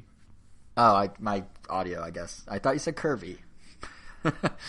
and then I was also reminded of I think it was earlier this year before the quarantine that our good friend Eric he introduced me to the chocolate chip cookie from Porto's, and that one is also really, really good. They really strike a good balance of keeping the outer edges kind of crispy without being too crunchy, and then just having like a nice chewy center that isn't doughy. It just has the right amount of crumbliness, and oh my god, it's just good. But until recently, I thought those were. I thought that was going to get it. But it turns out it's this cookie that I don't know who makes it. I just know that my sister buys them from someone that I think they make them themselves, and it's amazing. Like whether it's like a day old or fresh, like it still keeps its consistency. It's just so damn good. Like holy shit. Like we're gonna bleep that. Don't worry about it. Oh yeah. Like it's just so damn good. Like it has almonds and it has almonds in it. No, not almonds. Walnuts. It has walnuts, chocolate chip cookies, chocolate chips, and a few other nuts, I believe. But it's just like I don't know. It's not cloy. It's not. I don't know. It has all the best qualities of the other cookies that I like, just all wrapped into one. It somehow makes it all work. Because I think like what I would say like a downside I would say to the triple chocolate chunk cookie from Jersey Mike's, and I guess Jimmy John's for that matter, because they're kind of the same thing, is that they're kind of too big, which I know is kind of weird to complain about, but they yes, get it is. really hard, really fast. Like if they're not fresh, they're not as great. And this one I've had fresh and not fresh, and wow. So I guess if you make this cookie, if you make this cookie and you're listening to accept your Quarantini award, we'll leave it out back on top of a thing where people can't see it and just go grab it. It's your award. Yeah, I'll need to get the info from my. I'll need to get the info from my sister or my brother-in-law. But damn, I love that cookie. I just love it so much. All right, Mr. I don't even know, Kevin. Should we even say our favorite food, or did we just? Is that it? Like, did he just win? I kind of want to talk about. Go ahead. And not necessarily because it was delicious. As a matter of fact, it tasted like an ashtray. But I'm gonna give it to the one chip challenge from Pocky, I think. It's only my favorite food because I absolutely destroyed its ass. I was so afraid going into it. I had the Pepto-Bismol ready. I had the milk ready. I had some hibiscus tea. I had ice cream. I had a milkshake.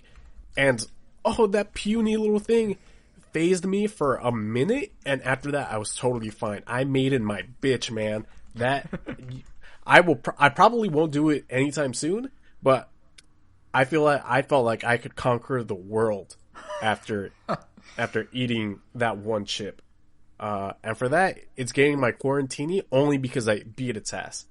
And all right, I'm gonna go. Yeah, that's my Quarantini right.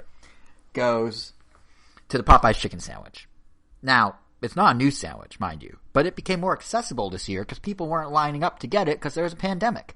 So, and also I happen to be closer to a Popeyes than I used to be. So, all quarantine long, every few weeks, been getting one of these Popeyes chicken sandwiches, and they are delicious. It's a good chicken sandwich. It is insane. That good. I've yet to try it. It is. I would argue it's better than Chick-fil-A. Yes, yes, it is. So here's what's crazy. Holland Rays? What? Holland Rays? I don't know about Holland Rose. I haven't had Holland Rays, but here's what. Although for its price, it's not better than Holland Rays. For the price, you're getting more meat, more quality meat. I guess that's kind of redundant, but it's more quality meat than you would get at any chicken sandwich in that price range or a couple bucks above it.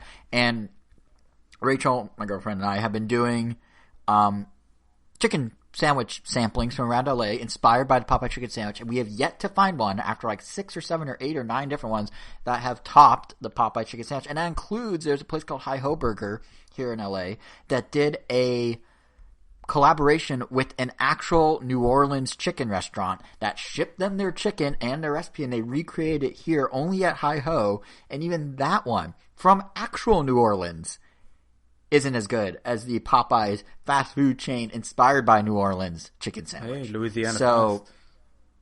Yeah, it is and it isn't. The drive-thru's still slow, but the lines are way lower because no one wants to, go out. Is that still their slogan? I think so. It's either that or just we're the ones with the chicken sandwich. Just come here. It might just be like, we make the chicken sandwich. Just come give us your money. But it's very good, and it is the star player of this year in terms of food and everything else for me. That's good to hear. Yeah, I think I definitely had. I definitely think this was the first year that I did have the Popeye chicken sandwich for sure. But man, that is a good chicken sandwich. It's a good chicken sandwich. Yeah, anybody that says that Chick-fil-A is better, no, you're out of your mind. Especially that spicy mayo. Ooh, I enjoy Chick-fil-A, but it's not the same caliber. It's like the difference between McDonald's and like Carl's Jr. in terms of like the quality bump, or like that sort of thing. So like the Chick-fil-A is fine. Yeah. Weirdly, the Chick-fil-A near my apartment doesn't have the spicy deluxe. It only has the regular. They don't seem to have lettuce in there or tomato. Lettuce or tomato? Or jack cheese anywhere in their restaurant. I don't know. Their menu's just missing the deluxe version. So I haven't had Chick-fil-A in a while, but Popeyes, man. Popeyes. I might have to have that for dinner after this, actually. Sandwich. I think I just nice. Yeah, I might have to do that. You might have inspired me. I might have inspired me by bringing it up. Nice. But yeah. I guess let's move on to our last Quarantini for our favorite experience of 2020. The Popeyes chicken sandwich. No. Wow. You guys go first. I guess I'll go first. This was really a debate between two things. Building my first ITX computer, which is a small form factor computer. I don't know. I don't think I've ever talked about it on this podcast, but I absolutely love building computers. It's one of my passions. If I could make it into a career, I absolutely would. But unfortunately, I can't. But so I will give my favorite experience to my 24-hour live stream that I did earlier in the year. It wrecked me emotionally, physically, and mentally. But I definitely feel like I accomplished something that it gave me a sense of accomplishment that I hadn't had in a while. And I kind of did crack at the end, emotionally. There was a point, and I believe you can see it on stream, where I almost started crying. Really? That I actually did it, yeah. Wow. And I had, I think, like 20 people in my chat as I was ending the stream, and I was very close on the verge of tears, just for the support that everybody had given me, especially during those last couple of hours. But yeah, that definitely was my favorite experience. I'm not doing it anytime soon, because now I know, or if I do it soon, I'm definitely going to go in with, nope, don't even start. But if I do it, I definitely am going in with a game plan, and that one should go better than this one, because I went into it with like a day's notice that I was going to do it. But yeah, I'm gonna give it to my 24-hour stream. Nice. Angel? That's a good one. Me? Okay. No, yeah, for me, this is an easy one. There were a lot of contenders. Like kayaking earlier this year was pretty great. Especially learning that, like, I guess all the Ring Fit adventure paid off and didn't leave me high and dry. Building the computer, building my first computer, with the help of like Kevin and Victor on the software side was also pretty interesting. It was tougher and easier than I expected. I'll just put it that way. But I think for sure, like my standout experience is definitely the very recent Smash Bros. Tournament. Like, it's been so long since I've entered a Smash tournament like that, and with just like everything else that happened during the tournament, just like the specific competition of people that like I knew would inevitably have to fight, the fact that the power went out during the tournament, during grand finals, and we somehow managed to keep the show going without causing too many issues, and actually winning the tournament at the end, like with just Bowser. And I don't know, it was amazing, and it just like reminded me like why I love this game so much and why I love entering tournaments. And by the end of it, like I feel like I made like some more friends, and man, I don't know, it's just so great. I freaking love Smash Brothers. That's nice. But yeah. And Bowser. All right, Jason, you?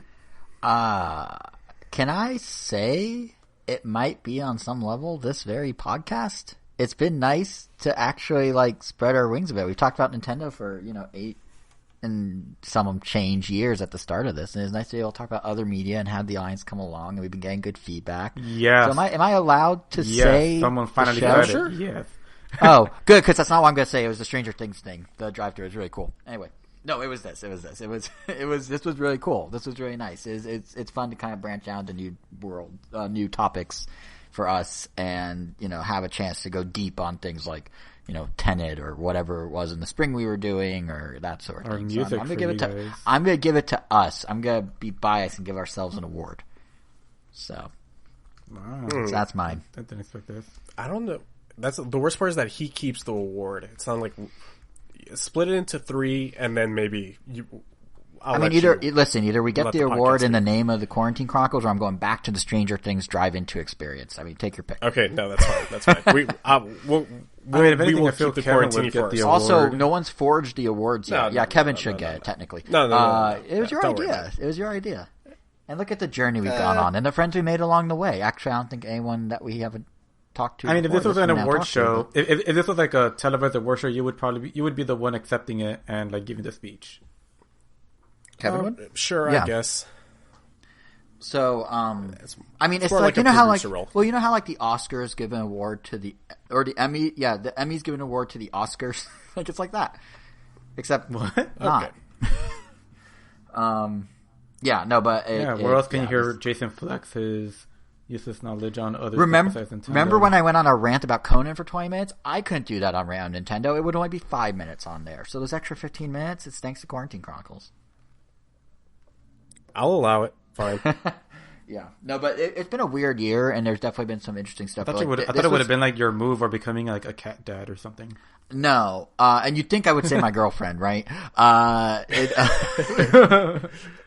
Just hope that she doesn't listen to this episode. No. It truthfully, that has been a new experience for me too, which has been great. But in terms of like within the media we've consumed, and in this case created, we were keeping it media related. Media. See, Rachel. Yeah. See, I say it myself. But yeah, because we're keeping it media related. This media. I mean, do you actually listen? I do. I don't listen to the full thing, but I definitely am jumping around a little. And you guys listen to it when you edit it, and yeah, I'd say we consume it. Yes. Yeah. All right. Well, cool. Yeah. Congratulations to all the Quarantini winners. For those who do their Quarantini scorecard, like you do at the Oscars, Palm Springs. How many did you get right? Your Palm Springs and your wow. I'm sorry, Angel, the anime. Your name. Your Lie in April. What? Your Lie in April. Thank you. I don't know why I said your name. Your Lie in April and Palm Springs are the two front runners this year, but really the award goes to Christopher Nolan, who was name dropped like 12 times this episode. So congratulations to all our winners, including Mr. Nolan. Congratulations to Christopher Nolan. You win the Quarantini. Truly the best award he's ever gotten. That's the biggest twist, is we don't have the budget to make Quarantines for everyone, so we just make one for the most named thing, and it goes to Christopher Nolan. Christopher Nolan. Nothing he put out this year. Nolan. So... Yep. Congratulations, Chris Nolan. I don't know what your next movie is going to be about, but wait, isn't he working on some documentary? I don't know. I could have sworn that's what he was doing. You're the Chris Nolan fan here. I should know, and I don't, and I'm ashamed. All right. Well, I guess that's just going to wrap up this episode of the Quarantines, and that's going to wrap up this year as well. It's the last episode of anything that you're going to be getting on your Random Nintendo podcast feed. I guess that'll do it for us until January 3rd, and we're hitting the ground running at the start of the year. Are we though? Because what has Nintendo? Unless Nintendo only one way to find out, and that's Shadow drops Breath of the Wild 2. I don't know. They're gonna Shadow drop the Switch Pro on January 2nd, and we'll get a couple hours to get impressions for the 3rd. You heard it here first. Okay. Oh, imagine if somebody actually did take that. And it was like it saved money on the side, like January 2nd, and they're like waiting, like they don't do anything for New Year's, not like you should. It's a pandemic, be safe, and they're just sitting there till the 2nd, and then send us angry tweets. Yeah, I can see it. Yeah. All right. Well, you're already listening. I'm sure you're already listening to this podcast on Spotify or Apple Podcasts, but we're also on Pandora, Google Podcasts. We're on Stitcher. We're on TuneIn. We're on iHeartRadio. We're on. Am I forgetting one? I feel like I'm forgetting a big one. Spotify? Pandora? Did I say Pandora? No, I said Spotify. Then Pandora. We're on whatever podcast app tickles your fancy. On YouTube, we are Random Nintendo.com. On Twitter, we are at Random Nintendo collectively, even though I think only Jason has control of that Twitter account. I mean, who's keeping score of things like that, really? Okay, well, if you want to follow Jason, he is at JSR7. Angel is at Weiro _O, WEIRO _O. I am Kevin Gomi, KVN Gomi. And, that'll wrap us up for this episode this year. And, Jason, give us your final send off. There we go. My final do send the thing. It's 2-part. 1, if you're listening before Tuesday the 3rd or Wednesday the 30th, go to our Twitter and win a copy of Mario Odyssey. 2, have a great New Year.